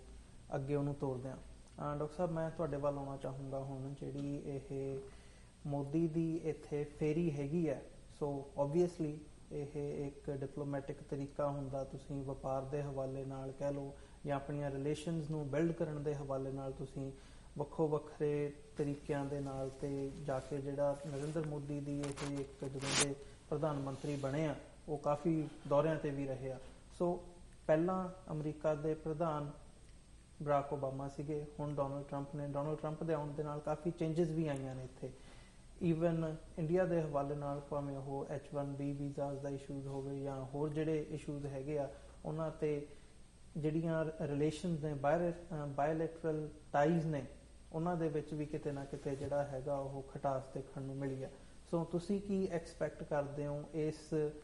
ਇਹਨਾਂ ਰਿਲੇਸ਼ਨਸ ਦੇ ਵਿੱਚੋਂ ਜਾਂ ਇਸ ਫੇਰੀ ਦੇ ਵਿੱਚੋਂ ਇਹ ਗੱਲ ਕਿੱਧਰ ਨੂੰ ਜਾ ਰਹੀ ਹੈ? ਉਹ ਕੀ ਐਕਸਪੈਕਟ ਕਰਦੇ ਨੇ? US ਕੀ ਡਿਲੀਵਰ ਕਰ ਸਕਦਾ ਹੈ? ਤੇ ਖਾਸ ਤੌਰ ਤੇ ਜਦੋਂ ਅਸੀਂ ਸਿੱਖ ਨੁਕਤਾ ਨਿਗਾਹ ਤੋਂ ਗੱਲ ਕਰਦੇ ਹਾਂ ਤਾਂ ਇਹ ਰਿਲੇਸ਼ਨਸ ਜਾਂ ਇਹ ਜੋ ਚੇਂਜਸ ਹੋ ਰਹੀਆਂ ਨੇ ਇਹ ਸਾਨੂੰ ਕਿਵੇਂ ਇਫੈਕਟ ਕਰਦੀਆਂ ਨੇ? ਦੇਖੋ, ਭਾਰਤ ਜਿਹੜਾ ਲੰਬਾ ਵਕਤ ਸੋਵੀਅਤ ਬਲਾਕ 'ਚ ਰਿਹਾ, ਔਰ ਜੇ ਯੂਨਾਈਟਿਡ ਨੇਸ਼ਨਸ ਦਾ ਰਿਕਾਰਡ ਦੇਖਿਆ ਜਾਏ ਤੇ ਭਾਰਤ ਨੇ ਸੋਵੀਅਤ ਯੂਨੀਅਨ ਤੋਂ ਵੀ ਜ਼ਿਆਦਾ ਵਾਰ ਅਮਰੀਕਾ ਦੇ ਖਿਲਾਫ UN ਦੇ ਵਿੱਚ ਵੋਟਿੰਗ ਕੀਤੀ। 1990 'ਚ ਸੋਵੀਅਤ ਯੂਨੀਅਨ ਟੁੱਟਣ ਤੋਂ ਬਾਅਦ ਵੀ ਅਮਰੀਕਾ ਭਾਰਤ ਦੇ ਸਬੰਧਾਂ 'ਚ ਖਟਾਸ ਰਹੀ, ਲੇਕਿਨ 9/11 ਜਿਹੜਾ ਹੈ ਉਹ ਇੱਕ ਗੇਮ ਚੇਂਜਰ ਬਣਿਆ ਹਰ ਐਂਗਲ ਤੋਂ। ਦੁਨੀਆ ਦੇ ਵਿੱਚ ਜਿੰਨੀਆਂ ਮਨੁੱਖੀ ਹੱਕਾਂ ਦੀਆਂ ਲਹਿਰਾਂ ਸਨ ਜਾਂ ਆਜ਼ਾਦੀ ਘੁਲਾਟੀਏ ਸਨ, ਉਹ ਓਵਰਆਲ ਓਵਰਨਾਈਟ ਜਿਹੜੇ ਨੇ ਉਹ ਮਿਲੀਟੈਂਟਸ ਤੋਂ ਟੈਰਰਿਸਟ ਬਣ ਗਏ, ਫਰੀडम ਫਾਈਟਰ ਤੋਂ ਟੈਰਰਿਸਟ ਬਣ ਗਏ। ਔਰ ਇੰਡੀਆ ਨੇ ਇਸ ਸਿਚੁਏਸ਼ਨ ਦਾ ਫਾਇਦਾ ਉਠਾਉਂਦਿਆਂ, ਸੋਵੀਅਤ ਤਾਂ ਆਲਰੇਡੀ ਟੁੱਟ ਗਿਆ ਸੀ 15 ਹਿੱਸਿਆਂ 'ਚ, ਅਮਰੀਕਾ ਦੀ ਗੱਡੀ ਤੇ ਚੜ੍ਹ ਗਏ। ਔਰ ਫਿਰ ਹੌਲੀ ਜਿਵੇਂ ਉਹਨਾਂ ਦੀਆਂ ਮਨੁੱਖੀ ਹੱਕਾਂ ਦਾ ਘਾਣ ਤਾਂ ਖਾਸ ਤੌਰ ਤੇ ਸਿੱਖਾਂ ਦੇ ਹਵਾਲੇ ਨਾਲ ਡਿਸਅਪੀਅਰੈਂਸਿਸ, ਕਿਲਿੰਗਸ, ਐਕਸਟਰਾ ਜੁਡੀਸ਼ੀਅਲ ਕਿਲਿੰਗਸ ਚੱਲ ਹੀ ਰਹੀਆਂ ਸੀ। ਲੇਕਿਨ ਜੂਨੀਅਰ ਬੁਸ਼ ਦੇ ਵੇਲੇ ਪਹਿਲਾ ਫਲਿਪ ਇੰਡੀਆ ਨੂੰ ਮਿਲਿਆ ਜਦੋਂ Indo US nuclear TT America ਨੇ ਭਾਰਤ ਨਾਲ ਸਾਈਨ ਕੀਤੀ, ਨਿਊਕਲੀਅਰ ਸਪਲਾਇਰ ਗਰੁੱਪ ਤੋਂ ਆਫ ਦਾ ਹੁੱਕ ਕਰਾਇਆ। ਔਰ ਓਬਾਮਾ ਐਡਮਿਨਿਸਟ੍ਰੇਸ਼ਨ ਦੇ 8 ਸਾਲ ਉਹ ਤਾਂ ਇੰਡੀਆ ਦੀ ਪੈਂਪਰਿੰਗ ਸੀ, ਕਿਉਂਕਿ ਉਹਦੇ 2-3 ਰੀਜ਼ਨ ਸੀ। ਇੱਕ ਤਾਂ ਉਹਨੂੰ ਉਹ ਚਾਈਨਾ ਦੇ ਅਗੇਂਸਟ ਬਿਲਟ ਕਰ ਰਹੇ ਸੀ, ਦੂਸਰਾ ਸਮਹਾਉ ਓਬਾਮਾ ਐਡਮਿਨਿਸਟ੍ਰੇਸ਼ਨ ਦੇ ਪੀਰੀਅਡ 30 ਤੋਂ ਜ਼ਿਆਦਾ ਭਾਰਤੀ ਜਿਹੜੇ ਨੇ, ਆਲਮੋਸਟ ਸਾਰੇ ਹਿੰਦੂ ਜਿਹੜੇ ਨੇ, ਉਹ ਓਬਾਮਾ ਐਡਮਿਨਿਸਟ੍ਰੇਸ਼ਨ ਦੇ ਵਿੱਚ ਅਪਾਇੰਟ ਕੀਤੇ ਗਏ। ਸੋ ਉਸ ਸਾਰੇ ਦੇ ਵਿੱਚ ਹਾਲਾਂਕਿ ਪ੍ਰੈਜ਼ੀਡੈਂਟ ਓਬਾਮਾ ਜਦੋਂ ਭਾਰਤ ਗਏ, 6 ਫॉर ਜਸਟਿਸ ਨੇ ਇਨੀਸ਼ੀਏਟ ਕੀਤੀ ਇੱਕ ਵਾਈਟ ਹਾਊਸ ਪੈਟੀਸ਼ਨ ਕਿ ਭਾਈ ਆਰਟੀਕਲ 25B ਜਿਹੜਾ ਸਾਨੂੰ ਹਿੰਦੂ ਬਣਾਉਂਦਾ ਹੈ ਔਰ ਜੋ ਸਾਡੇ ਨਾਲ 47 ਤੋਂ ਬਾਅਦ ਬੇਵਫਾਈ ਦੀ ਗੱਲ ਹੈ, ਜੋ ਸਾਨੂੰ ਆਜ਼ਾਦ ਜਿਹੜਾ ਉਹ ਖਿੱਤੇ ਦੀ ਗੱਲ ਸੀ, ਉਸ ਇਸ਼ੂ ਨੂੰ ਗੋਲਮੋਲ ਤਰੀਕੇ ਨਾਲ ਉਹਨੇ ਆਪਣੀ ਸਪੀਚ ਦੇ ਵਿੱਚ ਫਰੀडम ਦੀ ਗੱਲ ਵੀ ਕੀਤੀ। ਹੁਣ ਡੋਨਲਡ ਟਰੰਪ ਦੇ ਇਲੈਕਸ਼ਨ ਕੈਂਪੇਨ ਵੇਲੇ ਜੋ ਇਹਨਾਂ ਦੀ ਲਾਈਨ ਸੀ ਕਿ ਚਾਈਨਾ ਦੇ ਖਿਲਾਫ, ਕਿ ਚਾਈਨਾ ਫੇਕ ਕਰੰਸੀ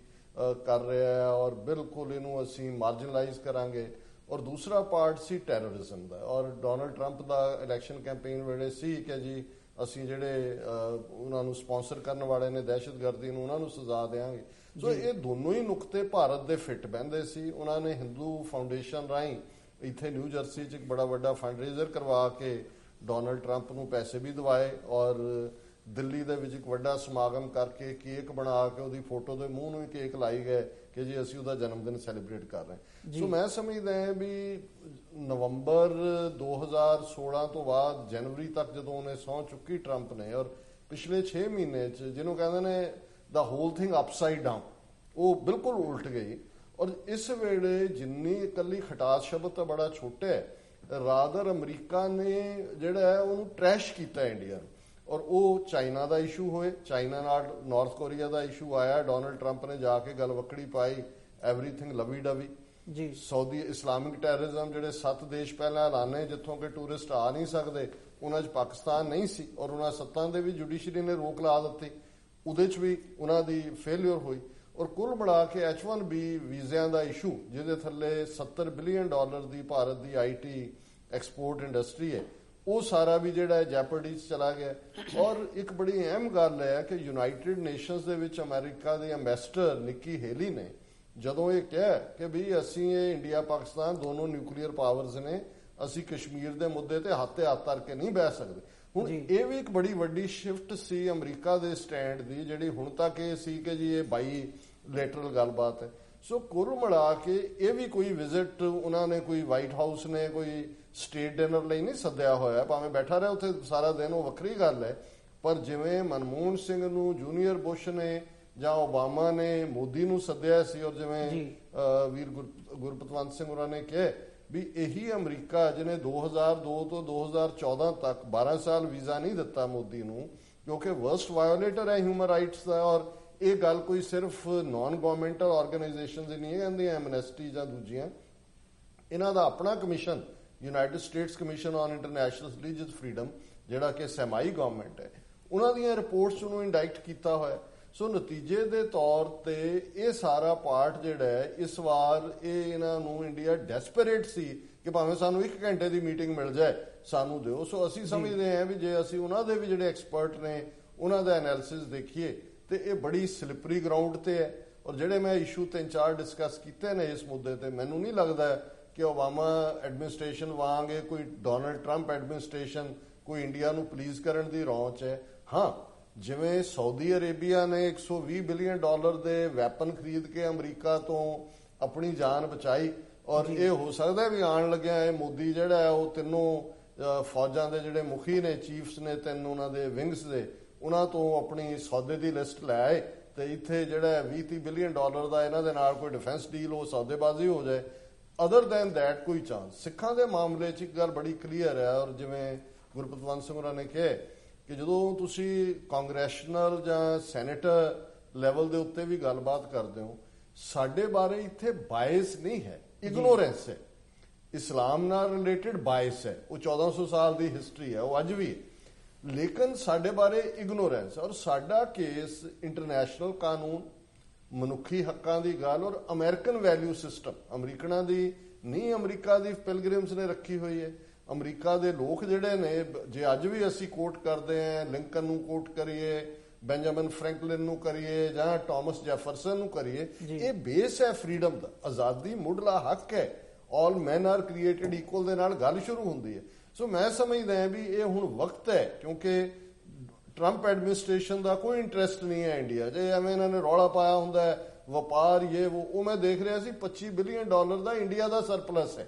ਚਾਈਨਾ ਦੇ ਨਾਲ ਤਾਂ ਉਹਨਾਂ ਦਾ $150 ਬਿਲੀਅਨ ਦਾ ਸਰਪਲਸ ਹੈ। ਸੋ ਅਮਰੀਕਾ ਦਾ ਕੋਈ ਨਹੀਂ ਹੈ। ਔਰ ਜਿਹੜਾ ਮਾੜਾ ਮੋਟਾ ਇਹਨਾਂ ਨੇ ਉਹਨਾਂ ਨਾਲ ਨਿਊਕਲੀਅਰ ਡੀਲ ਕੀਤੀ ਸੀ, 6 ਰਿਐਕਟਰ ਲਾਉਣੇ ਸੀ, ਜਿਹੜੀ ਕੰਪਨੀ ਨਾਲ ਡੀਲ ਸੀ ਉਹ ਅਮਰੀਕਾ 'ਚ ਬੈਂਕਰਪਟ ਹੋ ਗਈ, ਉਹ ਜਾ ਕੇ ਰਸ਼ੀਆ ਤੋਂ ਉਹਨਾਂ ਨੇ ਕੋਡਾਨਕੁਲਮ ਆਪਣਾ ਨਿਊਕਲੀਅਰ ਪਲਾਂਟ ਬਾਏ ਕਰ ਲਿਆ। ਸੋ ਕੁੱਲ ਮਿਲਾ ਕੇ ਕੋਈ ਇੰਟਰਸਟ, ਮੈਂ ਸਮਝਦਾ ਵੀ ਇਹ ਟਾਈਮ ਹੈ ਜਿਹਦੇ 'ਚ, ਔਰ ਇਹ ਗੱਲ ਬੜੀ ਇੰਪੋਰਟੈਂਟ ਹੈ, ਜਦੋਂ ਤੱਕ ਅਸੀਂ ਘਰਾਂ 'ਚੋਂ ਬਾਹਰ ਨਹੀਂ ਨਿਕਲਦੇ। ਇਹ ਵੀ ਇੱਕ ਸਾਨੂੰ ਮਿਸਕਨਸੈਪਸ਼ਨ ਬਣੀ ਹੋਈ ਹੈ ਜੀ, ਸੱਚ ਆਪਣੇ ਆਪ ਜਿੱਤਦਾ ਜੀ। ਕਈ ਵਾਰੀ ਅਸੀਂ ਕੂੜ ਨੇ ਖੁੱਟਿਆ ਨਾਨਕਾ ਓੜਕ ਸੱਚ ਰਹੀ ਕੋਟ, ਘਰ ਬੈਠਿਆਂ ਨਹੀਂ ਸੱਚ ਜਿੱਤਦਾ। ਸੱਚ ਨੂੰ ਜਿਤਾਉਣ ਦੇ ਲਈ ਗੁਰੂ ਸਾਹਿਬ ਨੇ ਕਿਲੇ ਬਣਾਏ, ਫੌਜਾਂ ਬਣਾਈਆਂ, ਜੰਗਾਂ ਲੜੀਆਂ, ਸਰਬੰਸ ਕੁਰਬਾਨ ਕੀਤਾ, ਸਿੱਖਾਂ ਨੇ ਘੋੜਿਆਂ ਦੀਆਂ ਕਾਠੀਆਂ ਨੂੰ ਘਰ ਬਣਾਇਆ, ਫਿਰ ਮੁਗਲਾਂ ਨੂੰ, ਅਫਗਾਨਾਂ ਨੂੰ ਡਿਫੀਟ ਕਰਕੇ ਖਾਲਸਾ ਰਾਜ ਸਥਾਪਿਤ ਹੋਇਆ। ਅੱਜ ਸਾਡਾ ਇੱਕ ਵੱਡਾ ਤਬਕਾ ਜਾਂ ਭਗੌੜਾਪਨ ਦਿਖਾਉਂਦਾ ਜਾਂ ਵਿਸ਼ਫੁਲ ਥਿੰਕਿੰਗ ਹੈ। ਔਰ ਮੈਂ ਸਮਝਦਾ ਵੀ ਇਹ ਦੋਨੋਂ ਹੀ ਰੈਲੀਜ਼, ਜਿਵੇਂ ਸੈਟਰਡੇ ਦੀ ਰਿਟਸ ਹੋਟਲ ਵਾਲੀ ਹੈ,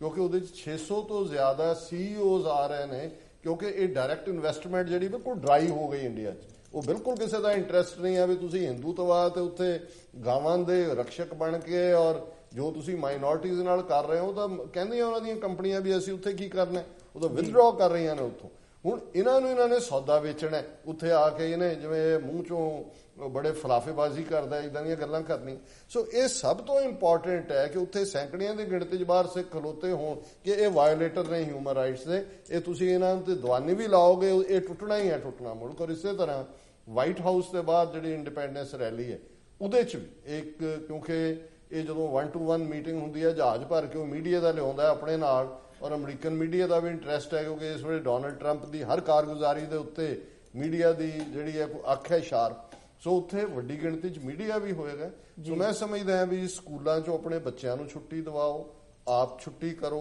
ਜੋ ਵੀ ਸਾਧਨ ਹੁੰਦਾ, ਐਮ ਟਰੈਕ 'ਚ ਜਾਂਦੇ ਹੋ, ਗੁਰਦੁਆਰਿਆਂ 'ਚੋਂ ਬੱਸਾਂ ਲੱਗੀਆਂ ਹੋਈਆਂ ਨੇ, ਵੈਨਾਂ ਨੇ, ਕਿਸੇ ਵੀ ਜਿਹੜੇ ਮੈਟਰੋ ਏਰੀਆ ਦੇ ਸਿੱਖ ਨੇ, ਮੈਂ ਆਲਮੋਸਟ 18-20 ਸਾਲ ਉੱਥੋਂ ਆਪਰੇਟ ਕੀਤਾ, ਔਰ ਮੈਂ ਇਹ ਦੇਖਦਾ ਵੀ ਅਸੀਂ ਬਹੁਤ ਵਾਰ ਇਸ ਪੱਖੋਂ ਢਿੱਲੇ ਆ ਉੱਥੇ, ਲੇਕਿਨ ਇਹ ਇੱਕ ਮੌਕਾ ਹੈ ਜਿੱਥੇ ਕਿ ਅਸੀਂ ਇਨ ਸਟਰੈਂਥ, ਸੰਡੇ ਵਾਲਾ ਦਿਨ ਦੁਪਹਿਰ ਦਾ 1 ਤੋਂ 3 ਵਜੇ ਦਾ ਟਾਈਮ ਹੈ, ਕੋਈ ਪ੍ਰੋਬਲਮ ਨਹੀਂ ਹੈ, ਗੁਰਦੁਆਰਿਆਂ ਤੋਂ ਹੀ ਨਿਕਲ ਕੇ ਅਸੀਂ ਉੱਥੇ ਆ ਸਕਦੇ, ਔਰ ਮੰਡੇਵਾੜੇ 'ਚ ਵੀ ਵੱਡੀ ਗਿਣਤੀ ਦੇ ਵਿੱਚ ਸ਼ਮੂਲੀਅਤ, ਫਿਰ ਅਸੀਂ ਗੱਲ ਕਰਨ ਦੇ ਵੀ ਯੋਗ ਹੁੰਦੇ। ਅਦਰਵਾਈਜ਼ ਘਰ ਬੈਠ ਕੇ ਤੁਸੀਂ ਗੱਲਾਂ ਦਾ ਕੜਾਹ ਬਣਾਈ ਜਾਓ, ਜੇ ਉਹਦੇ 'ਚ ਘਿਓ ਨਹੀਂ ਪਾਉਣਾ ਹੈ, ਐਫਰਟ ਨਹੀਂ ਕਰਨਾ, ਤੇ ਉਹ ਕਿਤੇ ਨਹੀਂ ਲੈ ਕੇ ਜਾਂਦਾ ਜੀ। ਡਾਕਟਰ ਸਾਹਿਬ, ਜਦੋਂ ਅਸੀਂ ਓਵਰਆਲ ਦੇਖਦੇ ਹਾਂ ਤਾਂ ਸਿੱਖਾਂ ਦੀ ਗੱਲ ਅਸੀਂ ਕੀਤੀ ਹੈ, ਜਾਂ ਜਿਹੜੀਆਂ ਹੋਰ ਉੱਥੇ ਮਾਈਨੋਰਿਟੀਜ਼ ਦੀ ਗੱਲ ਜਦੋਂ ਹੁੰਦੀ ਹੈ, ਮੁਸਲਮਾਨਾਂ ਦੀ ਹੋਵੇ, ਦਲਿਤਾਂ ਦੀ ਹੋਵੇ, ਜਾਂ ਈਵਨ ਕ੍ਰਿਸਚੀਅਨਸ ਦੇ ਹਵਾਲੇ ਨਾਲ ਗੱਲ ਹੋਵੇ, ਸੋ ਖਾਸ ਤੌਰ ਤੇ ਕ੍ਰਿਸਚੀਅਨਸ ਦੀ ਜਦੋਂ ਅਸੀਂ ਗੱਲ ਕਰਦੇ ਹਾਂ ਤਾਂ ਕੀ ਅਮਰੀਕਾ ਦੇ ਵਿੱਚੋਂ ਇਹ ਗੱਲ ਹਿਊਮਨ ਰਾਈਟਸ ਦੇ ਇਸ਼ੂ ਤੇ ਬੈਕਫਾਇਰ ਕਰ ਸਕਦੀ ਹੈ ਇਸ ਵਿਜ਼ਿਟ ਦੇ ਦੌਰਾਨ?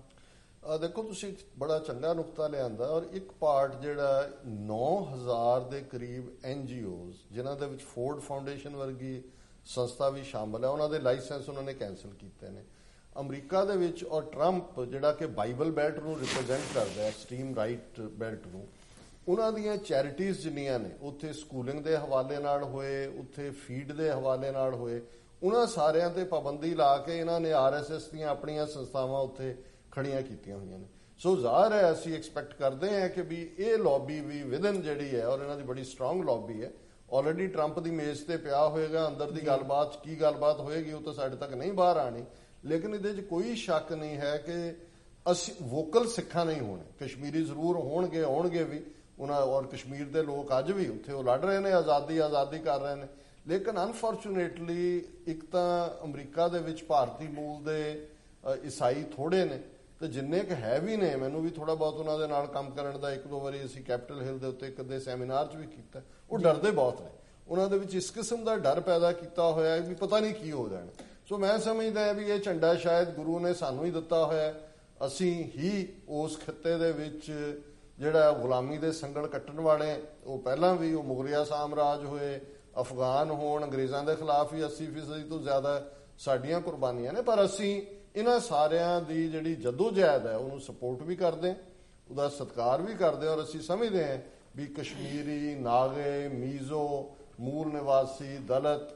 ਈਵਨ ਜਿਨ੍ਹਾਂ ਨੂੰ ਮਾਓਵਾਦੀ ਕਹਿ ਕੇ ਇਹਨਾਂ ਨੇ ਟ੍ਰਾਈਬਲਸ ਨੂੰ ਜੋ ਜ਼ੁਲਮ ਉਹਨਾਂ ਤੇ ਕਰ ਰਹੇ ਨੇ, ਅਸੀਂ ਉਹਦੇ ਖਿਲਾਫ ਹਮੇਸ਼ਾ ਆਵਾਜ਼ ਬੁਲੰਦ ਕਰਦੇ, ਔਰ ਜੇ ਉੱਥੇ ਉਹਨਾਂ ਦੀ ਪ੍ਰੈਜ਼ੈਂਸ ਹੋਏਗੀ ਤੇ ਅਸੀਂ ਉਹਨਾਂ ਸਾਰਿਆਂ ਨੂੰ ਵੈਲਕਮ ਵੀ ਕਰਾਂਗੇ। ਜੀ ਬਿਲਕੁਲ ਡਾਕਟਰ ਸਾਹਿਬ, ਤੇ ਇਦਾਂ ਦਾ ਜਿਹੜਾ ਇੱਕ ਇਹ ਸ਼ਲਾਘਾਯੋਗ ਕਦਮ ਵੀ ਹੈਗਾ, ਤੇ ਆਪਣਤ ਦੀ ਜਿਹੜੀ ਗੱਲ ਹੁੰਦੀ ਹੈ ਉਹ ਐਜ਼ ਅ ਯੂਨਾਈਟਿਡ ਫਰੰਟ ਵੀ ਇੱਕ ਉਹ ਹੁੰਦੀ ਹੈ ਕਿ ਜਦੋਂ ਤੁਸੀਂ ਹਿਊਮਨ ਰਾਈਟਸ ਦੇ ਇਸ਼ੂ ਤੇ ਗੱਲ ਕਰਦੇ ਹੋ ਤਾਂ ਉਹ ਇੱਕ ਸਾਂਝੇ ਫਰੰਟ ਦੇ ਤੌਰ ਤੇ ਸਾਰਿਆਂ ਨੂੰ ਉਹਦੇ ਤੇ ਇਕੱਠੇ ਹੋਣਾ ਚਾਹੀਦਾ।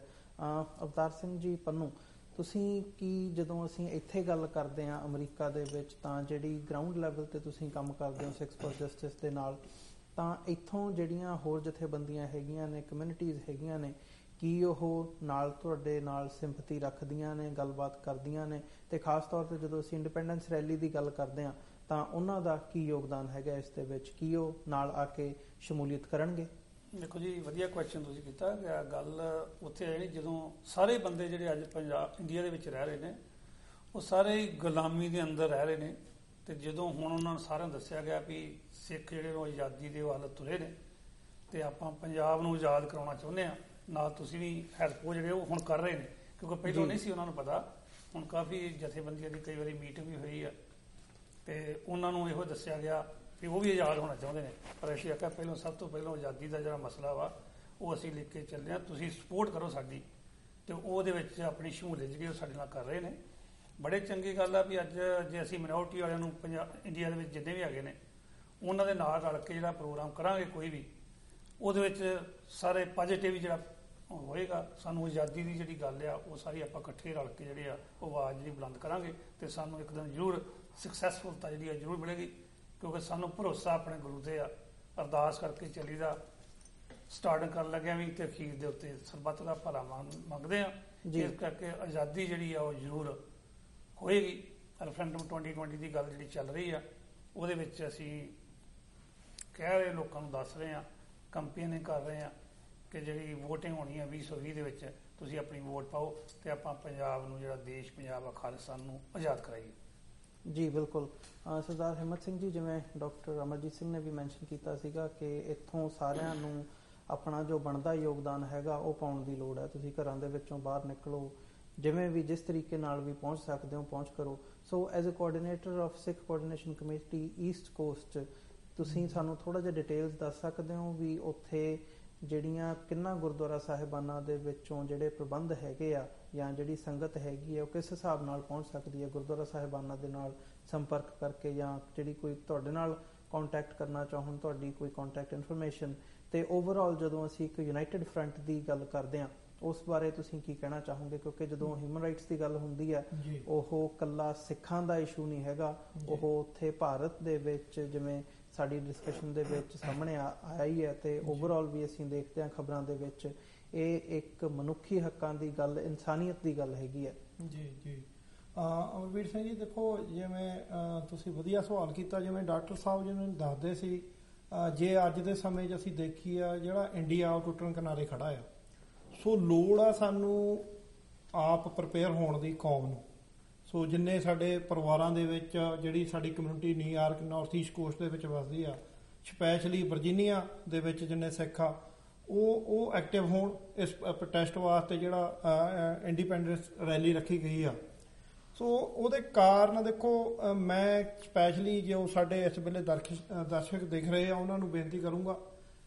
ਜੋ ਬੀਜੇਪੀ ਨਰਿੰਦਰ ਮੋਦੀ ਜਿਸ ਪਾਰਟੀ ਦਾ ਇਹ ਪ੍ਰੈਜ਼ੀਡੈਂਟ ਆ, ਹੁਣ ਇੰਡੀਆ ਦਾ ਪ੍ਰੈਜ਼ੀਡੈਂਟ ਆ, ਸੋ ਇਹ ਬੀਜੇਪੀ ਦੇ ਸਮੇਂ ਦੇ ਵਿੱਚ ਜੇ ਅਸੀਂ ਗੱਲ ਕਰੀਏ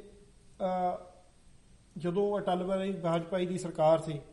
ਸੋ ਉਸ ਵੇਲੇ 36 ਸਿੰਘਪੁਰਾ ਜਿਹੜਾ ਕਸ਼ਮੀਰ ਦੇ ਵਿੱਚ ਜਿਹੜਾ ਸਿੱਖਾਂ ਦਾ ਕਤਲੇਆਮ ਹੋਇਆ ਜਦੋਂ ਕਲਿੰਟਨ ਦੀ ਫੇਰੀ ਸੀ,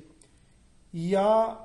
ਅਡਵਾਨੀ ਇਸ ਗੱਲ ਨੂੰ ਮੰਨ ਚੁੱਕਿਆ already my country my life book ਦੇ ਵਿੱਚ ਲਿਖ ਕੇ ਕਿ ਉਸ ਵੇਲੇ ਦੀ ਪ੍ਰਧਾਨ ਮੰਤਰੀ ਨੂੰ ਅਸੀਂ ਫੋਰਸ ਕਰਿਆ ਅਟੈਕ ਕਰਨ ਦੇ ਵਿੱਚ, ਭਾਵੇਂ ਕਿ ਕਾਂਗਰਸ ਦਾ ਤਾਂ ਮੁੱਖੀ ਭੂਮਿਕਾ ਜਿਹੜੀ ਕਾਂਗਰਸ ਪਾਰਟੀ ਨੇ ਨਿਭਾਈ ਉਸ ਵੇਲੇ ਦਰਬਾਰ ਸਾਹਿਬ ਸ੍ਰੀ ਅਕਾਲ ਤਖਤ ਸਾਹਿਬ ਤੇ ਅਟੈਕ ਕਰਨ ਦੀ,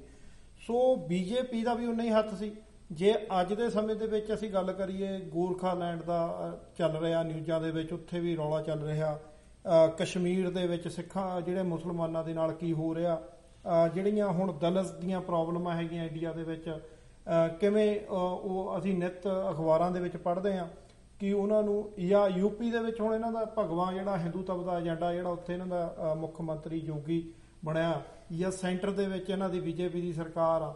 ਸੋ ਹੁਣ ਇਹਨਾਂ ਨੇ ਜਿਹੜਾ ਉਹ ਰਾਮ ਮੰਦਿਰ ਦਾ ਮੁੱਦਾ ਜਿਹੜਾ ਅਗੇਨ ਉਹਨੂੰ ਚੱਕਿਆ, ਕਿਵੇਂ ਮੁਸਲਮਾਨਾਂ ਨੂੰ ਉੱਥੇ ਜਿਹੜਾ ਤੰਗ ਪ੍ਰਥਾਨ ਕੀਤਾ ਜਾ ਰਿਹਾ ਯੂਪੀ ਦੇ ਵਿੱਚ, ਜਿਹੜੇ ਇਹਨਾਂ ਦੇ RSS ਬਜਰੰਗ ਦਲ ਸ਼ਿਵ ਸੈਨਾ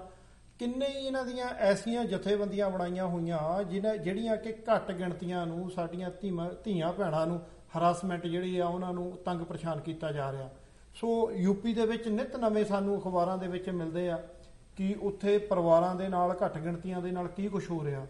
ਸੋ ਸਾਨੂੰ ਸਮਝਣ ਦੀ ਲੋੜ ਆ, ਜੇ ਅਸੀਂ ਜਦੋਂ ਵੰਡ ਹੋਈ ਦੇਸ਼ ਦੀ ਉਦੋਂ ਜਿਹੜਾ ਆ ਇਹਨਾਂ ਦੇ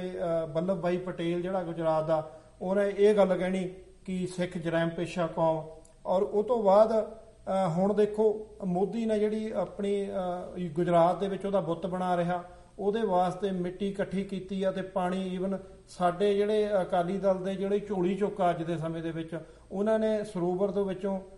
ਰਾਮਦਾਸ ਸਰੋਵਰ ਦੇ ਵਿੱਚੋਂ ਇਹਨਾਂ ਨੂੰ ਉੱਥੋਂ ਗਾਗਰ ਪਾਣੀ ਦੀ ਭਰ ਕੇ ਦਿੱਤੀ। ਉਹ ਮਤਲਬ ਲੋਹਾ ਜਿਹੜਾ ਪੁਰਾਣਾ ਜਾਂ ਲੱਕੜਾਂ ਜਾਂ ਮਿੱਟੀ ਜਿਹੜੀ ਆ ਉਹ ਭਾਰਤ ਵਿੱਚ ਉਹਨਾਂ ਨੇ ਇਕੱਠੀ ਕੀਤੀ ਉਸ ਬੁੱਤ ਨੂੰ ਬਣਾਉਣ ਵਾਸਤੇ।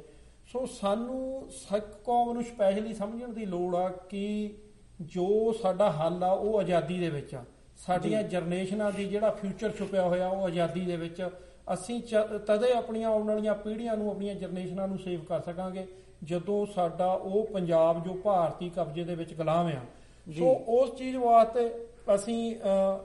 ਭਾਵੇਂ ਅਸੀਂ ਟੀਵੀ ਚੈਨਲਾਂ ਰਾਹੀਂ, ਅਖਬਾਰਾਂ ਦੇ ਰਾਹੀਂ, ਸੋਸ਼ਲ ਮੀਡੀਆ ਦੇ ਰਾਹੀਂ ਅਵੇਅਰਨੈਸ ਜਿਹੜੀ ਆ ਆਪਣੇ ਇਸ ਖਿੱਤੇ ਦੇ ਵਿੱਚ, ਨਾਰਥ ਈਸਟ ਕੋਸਟ ਦੇ ਵਿੱਚ, ਈਵਨ ਪੂਰੇ ਅਮਰੀਕਾ ਦੇ ਵਿੱਚ ਅਵੇਅਰ ਕਰਨ ਵਾਸਤੇ ਕਿ ਅਸੀਂ ਗੁਲਾਮ ਆ। ਜਦੋਂ ਤੱਕ ਅਸੀਂ ਆਪਣੇ ਪਰਿਵਾਰਾਂ ਦੇ ਵਿੱਚ, ਆਪਣੇ ਜੋ ਨਵੀਂ ਜਨਰੇਸ਼ਨ ਆ ਅਮਰੀਕਾ ਵਿੱਚ, ਵਿਦੇਸ਼ਾਂ ਦੇ ਵਿੱਚ ਪੜ੍ਹ ਰਹੀ ਆ, ਸਕੂਲਾਂ ਕਾਲਜਾਂ ਦੇ, ਉਹਨਾਂ ਨੂੰ ਸਮਝਾਉਣ ਦੀ ਲੋੜ ਆ ਕਿ ਅਸੀਂ ਗੁਲਾਮ ਆ। ਉਹਨਾਂ ਨੂੰ ਏਦਾਂ ਦੀ ਐਜੂਕੇਸ਼ਨ ਦਿੱਤੀ ਜਾਵੇ, ਉਹ ਇੰਜੀਨੀਅਰ ਬਣਨ, ਉਹ ਅਟਾਰਨੀ ਵਕੀਲ ਬਣਨ, ਤਾਂ ਕਿ ਆਉਣ ਵਾਲੇ ਸਮੇਂ ਦੇ ਵਿੱਚ ਇਹ ਲੜਾਈ ਜਿਹੜੀ ਆ ਖਾਲਿਸਤਾਨ ਦਾ ਜਿਹੜਾ ਮਿਸ਼ਨ ਆ ਉਹ ਹੋਰ ਪ੍ਰਚੰਡ ਹੋ ਕੇ ਜਾਹੋ ਜਲਾਲ ਦੇ ਵਿੱਚ ਅਸੀਂ ਉਸ ਪਾਸੇ ਨੂੰ ਵੱਧ ਸਕੀਏ। ਸੋ ਜਿਹੜਾ ਤੁਹਾਡਾ ਕੁਐਸਚਨ ਸੀ ਕਿ ਅਸੀਂ ਜਿਹੜੀਆਂ ਜਥੇਬੰਦੀਆਂ ਪੂਰੀਆਂ ਨਾਰਥ ਈਸਟ ਕੋਸਟ ਖਿੱਤੇ ਦੀਆਂ, ਵੇਰਵਾ ਦੇ ਦਿਓ ਬੱਸਿਸ ਦਾ। ਜੀ ਜੀ ਜੀ, ਉਸ ਦਾ ਵੇਰਵਾ ਇਹ ਹੈ ਜੀ ਕਿ ਸਿੱਖ ਕਲਚਰ ਸਟੱਡੀ ਗੁਰਦੁਆਰਾ ਸਾਹਿਬ ਤੋਂ ਬੱਸ ਜਿਹੜੀ ਆ ਉਹ ਸਵੇਰੇ 5 ਵਜੇ ਚੱਲੇਗੀ, ਕਿਉਂਕਿ ਜਿਹੜਾ ਸਫ਼ਰ ਆ ਕਾਫੀ ਲੰਮਾ ਆ, 6 ਘੰਟੇ ਆਲਮੋਸਟ ਲੱਗ ਜਾਂਦੇ ਆ। ਸੋ ਇੱਕ ਬੱਸ ਜਿਹੜੀ Gurdwara Glen rock new jersey ਤੋਂ ਉਹਨਾਂ ਨੂੰ ਵੀ ਬੇਨਤੀ ਕੀਤੀ ਆ। ਉਹ ਡਿਟੇਲ ਅਸੀਂ ਜਿਹੜਾ ਬੱਸਿਸ ਦਾ ਹੋਏਗਾ ਅਸੀਂ ਉਹ ਆਉਣ ਵਾਲੇ ਦਿਨਾਂ ਦੇ ਵਿੱਚ ਇੱਕ ਦਿਨ ਦੇ ਵਿੱਚ ਹੀ ਅੱਜ ਸ਼ਾਮ ਤੱਕ ਅਸੀਂ ਕਰ ਲਾਂਗੇ ਉਹਦੇ ਉੱਤੇ ਵਰਕਆਊਟ। ਸੋ ਉਹ ਜਿਹੜਾ ਸੋਸ਼ਲ ਮੀਡੀਆ ਤੇ ਵੀ ਪਾਵਾਂਗੇ ਔਰ ਅਸੀਂ ਟੀਵੀ ਚੈਨਲਾਂ ਤੇ ਵੀ ਉਹਨੂੰ ਕਰਾਂਗੇ। ਸੋ ਇੱਕ ਬੱਸ ਜਿਹੜੀ ਗਲੈਨ ਰੌਕ ਗੁਰਦੁਆਰਾ ਸਾਹਿਬ ਤੋਂ ਸਿੰਘ ਸਭਾ ਕਾਰਟਰੇਟ ਗੁਰਦੁਆਰਾ ਤੇ ਉਹਨਾਂ ਨੇ ਸਾਨੂੰ ਬੇਨਤੀ ਕੀਤੀ ਸੀ, ਅਸੀਂ ਉਹਨਾਂ ਨੂੰ ਉਹ ਕਹਿੰਦੇ ਵੀ ਅਸੀਂ ਆਪਣੀਆਂ ਜਿਹੜੀਆਂ ਨਿੱਜੀ ਜਿਹੜੀਆਂ ਸਾਡੀਆਂ ਗੱਡੀਆਂ ਉਹਨਾਂ ਦੇ ਵਿੱਚ ਅਸੀਂ 8-8 10-10 ਸਿੰਘ ਜਿਹੜੀਆਂ ਜਿੰਨੀਆਂ ਵੱਧ ਤੋਂ ਵੱਧ ਸੰਗਤ ਹੋਏਗੀ ਉਹ ਅਸੀਂ ਅਰੇਂਜਮੈਂਟ ਕਰਾਂਗੇ। ਉਸ ਤੋਂ ਬਾਅਦ ਗੁਰਦੁਆਰਾ ਸਾਹਿਬ ਪਾਈਨ ਹਿੱਲ ਨਿਊ ਜਰਸੀ ਉੱਥੋਂ ਵੀ ਪ੍ਰਬੰਧ ਹੈਗਾ ਜੀ। ਸਿੰਘ ਸਭਾ ਫੇਅਰਫੈਕਸ ਵਰਜੀਨੀਆ ਉਹ ਹਮੇਸ਼ਾ ਹੀ ਪੰਥ ਦੀ ਚੜ੍ਹਦੀ ਕਲਾ ਵਾਸਤੇ ਜਦੋਂ ਵੀ ਪੰਥਕ ਪ੍ਰੋਗਰਾਮ ਹੁੰਦੇ ਆ ਅਸੀਂ ਕੋਈ ਪਰੇਡਸ ਕੱਢਦੇ ਆ ਜਾਂ ਅਸੀਂ ਜਿਹੜੇ ਇੰਡੀਪੈਂਡੈਂਸ ਰੈਲੀ ਦਾ ਉਹ ਉੱਥੇ ਜਿੱਥੇ ਖਾਣ ਪੀਣ ਦਾ ਪ੍ਰਬੰਧ ਹੁੰਦਾ ਉਹ ਨਾਲ ਦੀ ਨਾਲ ਉਹ ਸੰਗਤਾਂ ਦਾ ਅਰੇਂਜਮੈਂਟ ਵੀ ਜਿਹੜਾ ਆ ਉਹ 200 ਸਿੰਘਾਂ ਦੀ ਕਮਿਟਮੈਂਟ ਤੋਂ ਹੈਗੀ ਆ। ਫਿਲਾਡੈਲਫੀਆ ਤੋਂ ਵੀ ਜੀ ਸਰਦਾਰ ਕੇਵਲ ਸਿੰਘ ਸਾਡੇ ਖਜ਼ਾਨਚੀ ਵੀ ਹੈਗੇ ਆ ਸਿੱਖ ਕੋਆਰਡੀਨੇਸ਼ਨ ਕਮੇਟੀ ਈਸਟ ਕੋਸਟ ਦੇ, ਉਹਨਾਂ ਨਾਲ ਬੇਨਤੀ ਕੀਤੀ ਗਈ ਉਹ ਵੀ ਪ੍ਰਬੰਧ ਕਰ ਰਹੇ ਆ। ਔਰ ਨਾਲ ਜਿਹੜਾ ਕਸ਼ਮੀਰੀ ਭਾਈਚਾਰਾ ਮੁਸਲਮਾਨ ਆ ਕਸ਼ਮੀਰ ਦੇ ਉਹਨਾਂ ਦੇ ਨਾਲ ਵੀ ਅਸੀਂ ਫੋਨ ਦੇ ਉੱਤੇ ਗੱਲ ਕੀਤੀ, ਉਹ 2 ਬੱਸਾਂ ਨਿਊਯਾਰਕ ਤੇ ਉਹ ਵੀ ਲੈ ਕੇ ਜਾ ਰਹੇ ਆ ਉੱਥੇ। ਸੋ ਇਹਦੇ ਨਾਲ ਦੀ ਨਾਲ ਜੋ ਕੈਲੀਫੋਰਨੀਆ ਤੋਂ ਸਿੰਘ ਜਿਹੜੇ ਆ ਬਾਈ 에ਅਰ ਆ ਰਹੇ ਆ ਉਹਨਾਂ ਦੀ ਕਮਿਟਮੈਂਟ ਆ ਸਾਡੇ ਕੋਲ ਜੀ। ਸੋ ਚਿਕਾਗੋ ਇੰਡੀਆਨਾ ਤੋਂ ਉਹ ਸਿੰਘਾਂ ਨੇ ਉੱਥੋਂ ਜਿਹੜੀਆਂ ਛੋਟੀਆਂ ਬੱਸਾਂ ਜਿਹਦੇ ਵਿੱਚ 18 ਸਿੰਘ ਬੈਠ ਜਾਂਦੇ ਆ ਉਹ ਵੈਨਾਂ ਉਹਨਾਂ ਨੇ ਬੁੱਕ ਕੀਤੀਆਂ। ਸੋ ਆਫਟਰ ਆਲ ਸਾਰਾ ਹੀ ਜਿਹੜਾ ਕਾਫੀ ਉਤਸ਼ਾਹ ਆ। ਸੋ ਸਾਨੂੰ ਉਮੀਦ ਆ ਜੋ ਅਸੀਂ ਸਾਡਾ ਟਾਰਗੇਟ ਆ 1500 ਤੋਂ 2000 ਤੱਕ ਦਾ ਜਿਹੜਾ ਅਸੀਂ ਸਾਨੂੰ ਉਮੀਦ ਆ ਜਿਹੜੀ ਸੰਗਤਾਂ ਜਿਹੜੀਆਂ ਉਹ ਆਪਣੇ ਪਰਿਵਾਰਾਂ ਦੇ ਨਾਲ ਆਪਣੀਆਂ ਭੈਣਾਂ ਬੀਬੀਆਂ ਬੱਚੇ ਸਾਡੇ ਬਜ਼ੁਰਗ ਭਰਾ ਸਾਡੇ ਸਾਰੇ ਜੁੜਨਗੇ। ਸੋ ਬੇਨਤੀ ਵੀ ਇਹੀ ਆ ਵੀ ਸਾਨੂੰ ਆਜ਼ਾਦੀ ਤਦੇ ਮਿਲੇਗੀ ਜਦੋਂ ਅਸੀਂ ਯੂਨਿਟੀ ਦੇ ਵਿੱਚ ਇਕੱਠੇ ਹੋ ਕੇ ਇਕੱਤਰ ਹੋ ਕੇ ਅਸੀਂ ਪ੍ਰੋਟੈਸਟ ਕਰਾਂਗੇ। ਉਹਦਾ ਜਿਹੜਾ ਡੈਮੋਕ੍ਰੇਸੀ ਦਾ ਚਿਹਰਾ ਇੰਡੀਆ ਨੇ ਮਖੌਟਾ ਪਾਇਆ ਹੋਇਆ ਉਹਨੂੰ ਨੰਗਾ ਕਰਨ ਦੀ ਲੋੜ ਹੈ ਜੀ। ਬਿਲਕੁਲ ਗੁਰਪਤਵੰਤ ਸਿੰਘ ਜੀ, ਮੈਂ ਤੁਹਾਡੇ ਕੋਲ ਅੰਤ ਦੇ ਵਿੱਚ ਸਾਡਾ ਜਿਹੜਾ ਸਮਾਂ ਹੈਗਾ ਉਹ ਵੀ ਸਮਾਪਤੀ ਦੇ ਵੱਲ ਜਾ ਰਿਹਾ। ਇੱਕ ਲਾਸਟ ਕਮੈਂਟ ਤੁਹਾਡਾ as a legal adviser firm Sikhs for Justice, ਤੁਸੀਂ ਕੀ ਕਹਿਣਾ ਚਾਹੋਗੇ, ਕੌਮ ਨੂੰ ਕੀ ਸੰਦੇਸ਼ ਦੇਣਾ ਚਾਹੋਗੇ ਖਾਸ ਤੌਰ ਤੇ ਇਸ ਮੌਕੇ ਜਦੋਂ ਤੁਸੀਂ ਐਜ਼ ਅ ਲੀਡਿੰਗ ਫਿਗਰ ਇੱਕ ਜਿਹੜਾ ਇੰਡੀਪੈਂਡੈਂਸ ਰੈਲੀ ਦੇ ਹਵਾਲੇ ਨਾਲ ਇਹ ਇੱਕ ਪ੍ਰੋਟੈਸਟ ਉਲੀਕ ਰਹੇ ਹੋ ਵਾਈਟ ਹਾਊਸ ਦੇ ਸਾਹਮਣੇ? ਦੇਖੋ, ਆਜ਼ਾਦੀ ਹੀ ਹੱਲ ਹੈ, ਇਹ ਆਪਾਂ ਸਾਰਿਆਂ ਨੂੰ ਪਤਾ ਹੈ। ਤੇ ਜੇ ਪੰਥ ਰਹੇਗਾ ਨਾ ਤਾਂ ਗ੍ਰੰਥ ਦੀ ਕੋਈ ਆਪਣੀ ਇੱਜ਼ਤ ਕਰੂਗਾ। ਅੱਜ ਹਾਲਾਤ ਇਹ ਹੋ ਗਏ ਆ ਪਿਛਲੇ ਸਮੇਂ ਤੋਂ ਕਿ ਗੁਰੂ ਗ੍ਰੰਥ ਸਾਹਿਬ ਦੇ ਪੱਤਰੇ ਜਿਹੜੇ ਆ ਉਹ ਪੰਜਾਬ ਦੀਆਂ ਗਲੀਆਂ ਦੇ ਵਿੱਚ ਇੱਕ ਕਾਗਜ਼ਾਂ ਵਾਂਗੂ ਰੋਲ ਦਿੱਤੇ ਗਏ। ਔਰ ਦੂਸਰੇ ਪਾਸੇ ਧਿਆਨ ਕਰੋ ਕਿ ਗੀਤਾ, ਬਾਈਬਲ ਤੇ ਕੁਰਾਨ ਉਹਨਾਂ ਵੱਲ ਕਦੀ ਕਿਸੇ ਨੇ ਉਂਗਲ ਤੱਕ ਨਹੀਂ ਚੱਕੀ। ਕਿਉਂ ਨਹੀਂ ਚੱਕੀ? ਕਿਉਂਕਿ ਉਹਨਾਂ ਦੀ ਪਿੱਠ ਦੇ ਪਿੱਛੇ ਦੇਸ਼ ਖਲੋਤੇ ਹੈ, ਮੁਲਕ ਖਲੋਤੇ ਹੈ ਜੀ। ਸਿੱਖ ਕੌਮ ਦੇ ਕੋਲ ਮੁਲਕ ਜਿਹੜਾ ਹੈ ਆਜ਼ਾਦ ਜਿਹੜਾ ਖਿੱਤਾ ਪੰਜਾਬ ਖਾਲਿਸਤਾਨ ਉਹ ਨਹੀਂ ਹੈ। ਆਜ਼ਾਦੀ ਹੀ ਹੱਲ ਹੈ ਔਰ ਉਹਦੇ ਲਈ ਇੱਕ ਮੁਹਿੰਮ ਜਿਹੜੀ ਹੈ ਦੁਨੀਆ ਭਰ ਦੇ ਵਿੱਚ,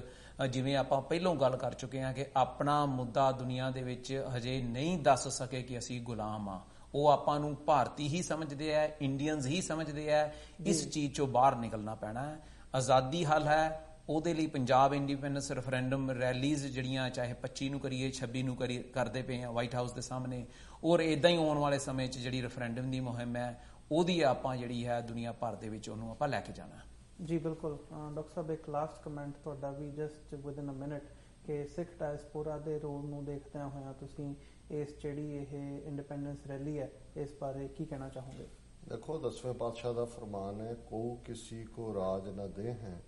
जो ले हैं निज बल से ले हैं। और अज की दुनिया च जदों असीं यूनाइटेड नेशनस जां इंटरनेशनल लॉज की गल करते हैं, इन्हां राहीं अपने बल का असीं प्रगटावा करते हैं। आने वाले दिनों च कैटालोनिया होए जिहड़ा स्पेन तो आज़ादी का रेफरेंडम कर रहा है, और कुर्दिस्तान जिहड़े कुर्द जिहड़े ने वो साडी जिन्नी गिणती किवें खज्जल खुआर 4 देशां च वंडे गए। ਤੇ ਜੇ ਇਹ ਸਾਰੇ ਨੇਸ਼ਨ ਜਿਹੜੇ ਕਿ ਬਿਲਕੁਲ ਥੱਲੇ ਡਿਗੇ ਹੋਏ ਸੀ ਵਾਪਸ ਖੜੇ ਹੋ ਰਹੇ ਨੇ, ਅਸੀਂ ਤਾਂ 1849 ਤੱਕ 1.5 ਲੱਖ ਮੁਰੱਬਾ ਮੀਲ ਤੋਂ ਵੱਡੇ ਏਰੀਆ ਦੇ ਸੋਵਰਨ ਸਰਕਾਰੇ ਖਾਲਸਾ ਜੀਓ ਵਾਲੇ ਸੀ। ਅੰਗਰੇਜ਼ਾਂ ਦੇ ਖਿਲਾਫ ਵੀ ਅਸੀਂ ਲੜੇ, ਅੱਜ ਵੀ ਅਸੀਂ ਲੜ ਰਹੇ ਹਾਂ। ਔਰ ਮੈਂ ਇਹ ਸਮਝਦਾ ਵੀ ਇਸ ਮੁੱਦੇ ਦੇ ਉੱਤੇ ਸਾਡੀ ਇੱਕ ਨੁਕਤੇ ਦੇ ਉੱਤੇ ਕਿ ਭਾਈ ਜਦੋਂ ਅਸੀਂ ਗੁਰੂ ਗ੍ਰੰਥ ਔਰ ਗੁਰੂ ਪੰਥ ਦੀ ਗੱਲ ਇਹਨਾਂ ਨੇ ਕੀਤੀ ਹੈ ਪੰਨੂ ਸਾਹਿਬ ਨੇ, ਔਰ ਇਹ ਅਰਦਾਸ ਸੀ ਵੱਡੇ ਘੱਲੂਘਾਰੇ ਤੋਂ ਬਾਅਦ ਅਕਾਲ ਪੁਰਖ ਦੇ ਚਰਨਾਂ 'ਚ ਸਿੱਖਾਂ ਦੀ, ਪੰਥ ਕੀ ਰਾਖੋਗੇ तो ग्रंथ की रहेगी नाथ, पंथ ना रहा तो तेरा ग्रंथ कौन मानेगा। जे असी गुरु ग्रंथ साहिब दा विश्व कल्याणकारी मानव कल्याणकारी सुनेहा दुनिया 'ਚ देना चाहुंदे ते दरियाए जमुना तो वाघा तक एक इंडिपेंडेंट सॉवरन खालिस्तान ਜਦੋਂ ਤੱਕ ਸਾਡਾ ਇਹ ਮੁਲਕ ਕਾਇਮ ਨਹੀਂ ਹੁੰਦਾ, ਸਾਡੀ ਇਹੀ ਦੁਰਦਸ਼ਾ ਹੋਏਗੀ ਜੋ ਅੱਜ ਅਸੀਂ ਮਹਿਸੂਸ ਕਰ ਰਹੇ ਹਾਂ ਔਰ ਸਾਡੀ ਹੋ ਰਹੀ। ਜੀ ਬਿਲਕੁਲ ਡਾਕਟਰ ਸਾਹਿਬ, ਮੈਂ ਸਾਡੇ ਦਰਸ਼ਕਾਂ ਨੂੰ ਵੀ ਅੰਤ ਦੇ ਵਿੱਚ ਅਪੀਲ ਕਰਨੀ ਚਾਹੂੰਗਾ ਕਿ ਜਿਵੇਂ ਸਾਡੀ ਡਿਸਕਸ਼ਨ ਦੇ ਵਿੱਚ ਜੇ ਕੰਕਲੂਡ ਕਰਨਾ ਹੋਵੇ ਤਾਂ ਇਹੀ ਗੱਲ ਸਾਹਮਣੇ ਆਉਂਦੀ ਹੈ ਕਿ ਸਾਨੂੰ ਆਪ ਸੁਚੇਤ ਹੋ ਕੇ, ਜਾਗਰੂਕ ਹੋ ਕੇ, ਇਕੱਠਿਆਂ ਹੋ ਕੇ ਜਿਹੜੀ ਹੈ ਹੰਭਲਾ ਮਾਰਨ ਦੀ ਲੋੜ ਹੈ। ਸੋ ਜੇ ਇਸ ਪੈਨਲ ਡਿਸਕਸ਼ਨ ਦੇ ਮੋਟਿਵ ਦੀ ਗੱਲ ਕਰੀਏ ਤਾਂ ਜਿਹੜਾ ਇਹ independence rally, Punjab independence rally ਦੇ ਹਵਾਲੇ ਨਾਲ 25 ਤਰੀਕ ਨੂੰ ਰਿਟਜ਼ ਹੋਟਲ ਦੇ ਬਾਹਰ ਜੋ ਮੈਕਲੀਨ ਦੇ ਵਰਜੀਨੀਆ ਦੇ ਵਿੱਚ ਸਥਿਤ ਹੈਗਾ, ਉੱਥੇ ਇੱਕ ਟਾਈਮਿੰਗ ਉਹਦੀ ਹੈਗੀ ਹੈ 1 ਵਜੇ ਤੋਂ ਦੁਪਹਿਰੇ 3 ਵਜੇ ਤੱਕ। ਸੋ ਉੱਥੇ ਜਿਹੜਾ ਇਹ ਇੰਡੀਪੈਂਡੈਂਸ ਰੈਲੀ ਹੈ, ਤੇ ਫਿਰ ਜਿਹੜੀ 26 ਜੂਨ ਨੂੰ 11 ਵਜੇ ਤੋਂ 2 ਵਜੇ ਤੱਕ ਵਾਈਟ ਹਾਊਸ ਦੇ ਸਾਹਮਣੇ ਜਿੱਥੇ ਨਰਿੰਦਰ ਮੋਦੀ ਤੇ ਡੋਨਲਡ ਟਰੰਪ ਦੀ ਮੀਟਿੰਗ ਹੋ ਰਹੀ ਹੋਣੀ ਹੈ ਉਸ ਸਮੇਂ, ਉੱਥੇ ਇੰਡੀਪੈਂਡੈਂਸ ਰੈਲੀ ਦਾ ਆਯੋਜਨ ਹੈ। ਸੋ ਅਪੀਲ ਵੀ ਕਰਦੇ ਹਾਂ TV 84 ਦੇ ਇਸ ਮੰਚ ਤੋਂ ਕਿ ਜਿੰਨੀਆਂ ਵੀ ਵੱਧ ਤੋਂ ਵੱਧ ਸੰਗਤਾਂ ਉੱਥੇ ਪਹੁੰਚ ਸਕਦੀਆਂ ਨੇ ਆਪਣਾ ਯੋਗਦਾਨ ਪਾਓ ਇਸ ਦੇ ਵਿੱਚ। ਤੇ ਜਾਂਦੇ ਜਾਂਦੇ ਤੁਹਾਡੇ ਚਰਨਾਂ ਦੇ ਵਿੱਚ ਬੇਨਤੀ ਵੀ ਹੈਗੀ ਹੈ ਕਿ ਜਿਹੜੀਆਂ ਜਥੇਬੰਦੀਆਂ TV 84 ਇੱਕ ਅਦਾਰੇ ਦੇ ਤੌਰ ਤੇ ਕੰਮ ਕਰ ਰਿਹਾ ਹੈ, ਸੋ ਸਾਨੂੰ ਤੁਹਾਡੀ ਸਹਾਇਤਾ ਦੀ ਵੀ ਲੋੜ ਹੁੰਦੀ ਹੈ। ਜਿੱਥੇ ਤੁਸੀਂ ਆਪਣੇ ਸੁਝਾਅ ਸਾਨੂੰ ਭੇਜਦੇ ਹੋ TV 84 ਨੂੰ ਡੋਨੇਟ ਵੀ ਕਰੋ। ਸਾਡੀ ਵੈਬਸਾਈਟ www.tv84.tv ਤੇ ਜਾ ਕੇ ਤੁਸੀਂ ਸਾਨੂੰ ਡੋਨੇਸ਼ਨਸ ਦੇ ਲਈ ਪਲੈਜ ਕਰ ਸਕਦੇ ਹੋ। ਸੋ ਇਸ ਦੇ ਨਾਲ ਅਸੀਂ ਜਿਹੜਾ ਅੱਜ ਦਾ ਸ਼ੋਅ ਹੈਗਾ ਉਹ ਇੱਥੇ ਸਮਾਪਤ ਕਰਦੇ ਹਾਂ। ਤੇ ਮੈਂ ਤੁਹਾਡਾ ਵੀ ਜਿਹੜੇ ਸਾਡੇ ਗੈਸਟ ਅੱਜ ਆਪਣਾ ਸਮਾਂ ਕੱਢ ਕੇ ਇੱਥੇ ਆਏ ਆ, ਤੁਹਾਡੇ ਸਾਰਿਆਂ ਦਾ ਬਹੁਤ ਬਹੁਤ ਧੰਨਵਾਦ ਕਰਦਾ। ਤੇ ਅੰਤ ਦੇ ਵਿੱਚ ਫਤਿਹ ਦੀ ਸਾਂਝ ਪਾਈਏ ਜੀ। ਵਾਹਿਗੁਰੂ ਜੀ ਕਾ ਖਾਲਸਾ, ਵਾਹਿਗੁਰੂ ਜੀ ਕੀ ਫਤਿਹ।